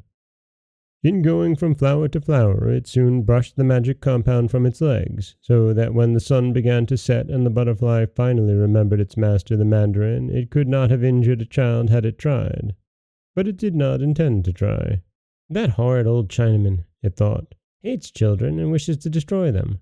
But I rather like children myself and shall not harm them. Of course, I must return to my master, for he is a magician and would seek me out and kill me. But I can deceive him about this matter easily enough." When the butterfly flew in at the door of the mandarin's laundry, he asked eagerly, "Well, did you meet a child?" "I did," replied the butterfly calmly. "It was a pretty golden-haired girl, but now as 'tis a grunting pig." "Good, good, good," cried the mandarin, dancing joyfully about the room. "You shall have molasses for supper, and tomorrow you must change 2 children into pigs." The butterfly did not reply, but ate the molasses in silence. Having no soul, it had no conscience, and having no conscience, it was able to lie to the mandarin with great readiness and a certain amount of enjoyment. Next morning, by the mandarin's command, the butterfly dipped its legs in the mixture and flew away in search of children. When it came to the edge of the town, it noted a pig in the sty, and alighting upon the rail of the sty, it looked down at the creature and thought, If I could change a child into a pig by touching it with the magic compound, what could I change a pig into, I wonder? Being curious to determine this fine point in sorcery, the butterfly fluttered down and touched its front feet to the pig's nose. Instantly, the animal disappeared, and in its place was a shock-headed, dirty-looking boy, which sprang from the sty and ran down the road, uttering loud whoops. "That's funny," said the butterfly to itself. "The mandarin would be very angry with me if he knew of this, for I have liberated one more of the creatures that bother him." It fluttered along after the boy, who had paused to throw stones at a cat. But Pussy escaped by running up a tree, where thick branches protected her from the stones. Then the boy discovered a newly planted garden, and trampled upon the beds until the seeds were scattered far and wide, and the garden was ruined. Next he caught up a switch and struck with it a young calf that stood quietly grazing in a field. The poor creature ran away with piteous bleats, and the boy laughed and followed after it, striking the frightened animal again and again. "Really," thought the butterfly, "I do not wonder the mandarin hates children, if they are all so cruel and wicked as this one." The calf, having escaped from the boy, came back to the road, where he met two little girls on their way to school. One of them had a red apple in her hand, and the boy snatched it away and began eating it. The little girl commenced to cry, but her companion, more brave and sturdy, cried out, "You ought to be ashamed of yourself, you nasty boy." At this, the boy reached out and slapped her pretty face, whereupon she also began to sob. Although possessed of neither soul nor conscience, the butterfly had a very tender heart, and now decided it could endure this boy no longer. "If I permitted him to exist," it reflected, "I should never forgive myself, for the monster would do nothing but evil from morning till night." So it flew directly into his face and touched his forehead with its sticky front feet. The next instant the boy had disappeared, but a grunting pig ran swiftly up the road in the direction of its sty. The butterfly gave a sigh of relief. "This time I have indeed used the mandarin's magic upon a child," it whispered as it floated lazily upon the light breeze. "But since the child was originally a pig, I do not think I have any cause to reproach myself. The little girls are sweet and gentle, and I would not injure them to save my life. But all the boys are like this transformed pig. I should not hesitate to carry out the mandarin's orders." Then it flew into a rose bush, where it remained comfortably until evening. At sundown it returned to its master. "Have you changed two of them into pigs?" he asked at once. "I have," replied the butterfly. "One was a pretty black-eyed baby, and the other a freckle-faced, red-headed, barefooted new boy." "Good, good, good!" screamed the mandarin in an ecstasy of delight. "Those are the ones who torment me the most. Change every new boy you meet into a pig." "Very well," answered the butterfly quietly, and ate its supper of molasses. Several days were passed by the butterfly in the same manner. It fluttered aimlessly about the flower gardens while the sun shone, and returned at night to the mandarin with false tales of turning children into swine.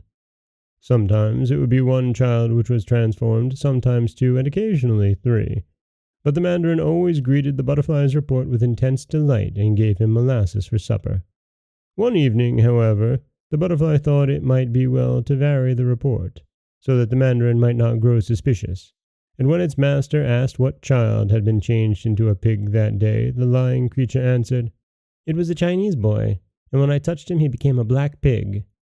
This angered the mandarin, who was in an especially cross mood. He spitefully snapped the butterfly with his finger, and nearly broke its beautiful wing, for he forgot the Chinese boys had once mocked him, and only remembered his hatred for American boys. The butterfly became very indignant at this abuse from the mandarin. It refused to eat its molasses and sulked all the evening, for it had grown to hate the mandarin almost as much as the mandarin hated children. When morning came, it was still trembling with indignation, but the mandarin cried out, "Make haste, miserable slave, for today you must change 4 children into pigs to make up for yesterday." The butterfly did not reply. His little black eyes were sparkling wickedly, and no sooner had he dipped his feet into the magic compound than he flew full in the mandarin's face and touched him upon his ugly flat forehead. Soon after, a gentleman came into the room for his laundry. The mandarin was not there, but running around the place was a repulsive scrawny pig which squealed most miserably. The butterfly flew away to a brook and washed from its feet all traces of the magic compound. When night came, it slept in a rose bush. And that is American Fairytales by L. Frank Baum.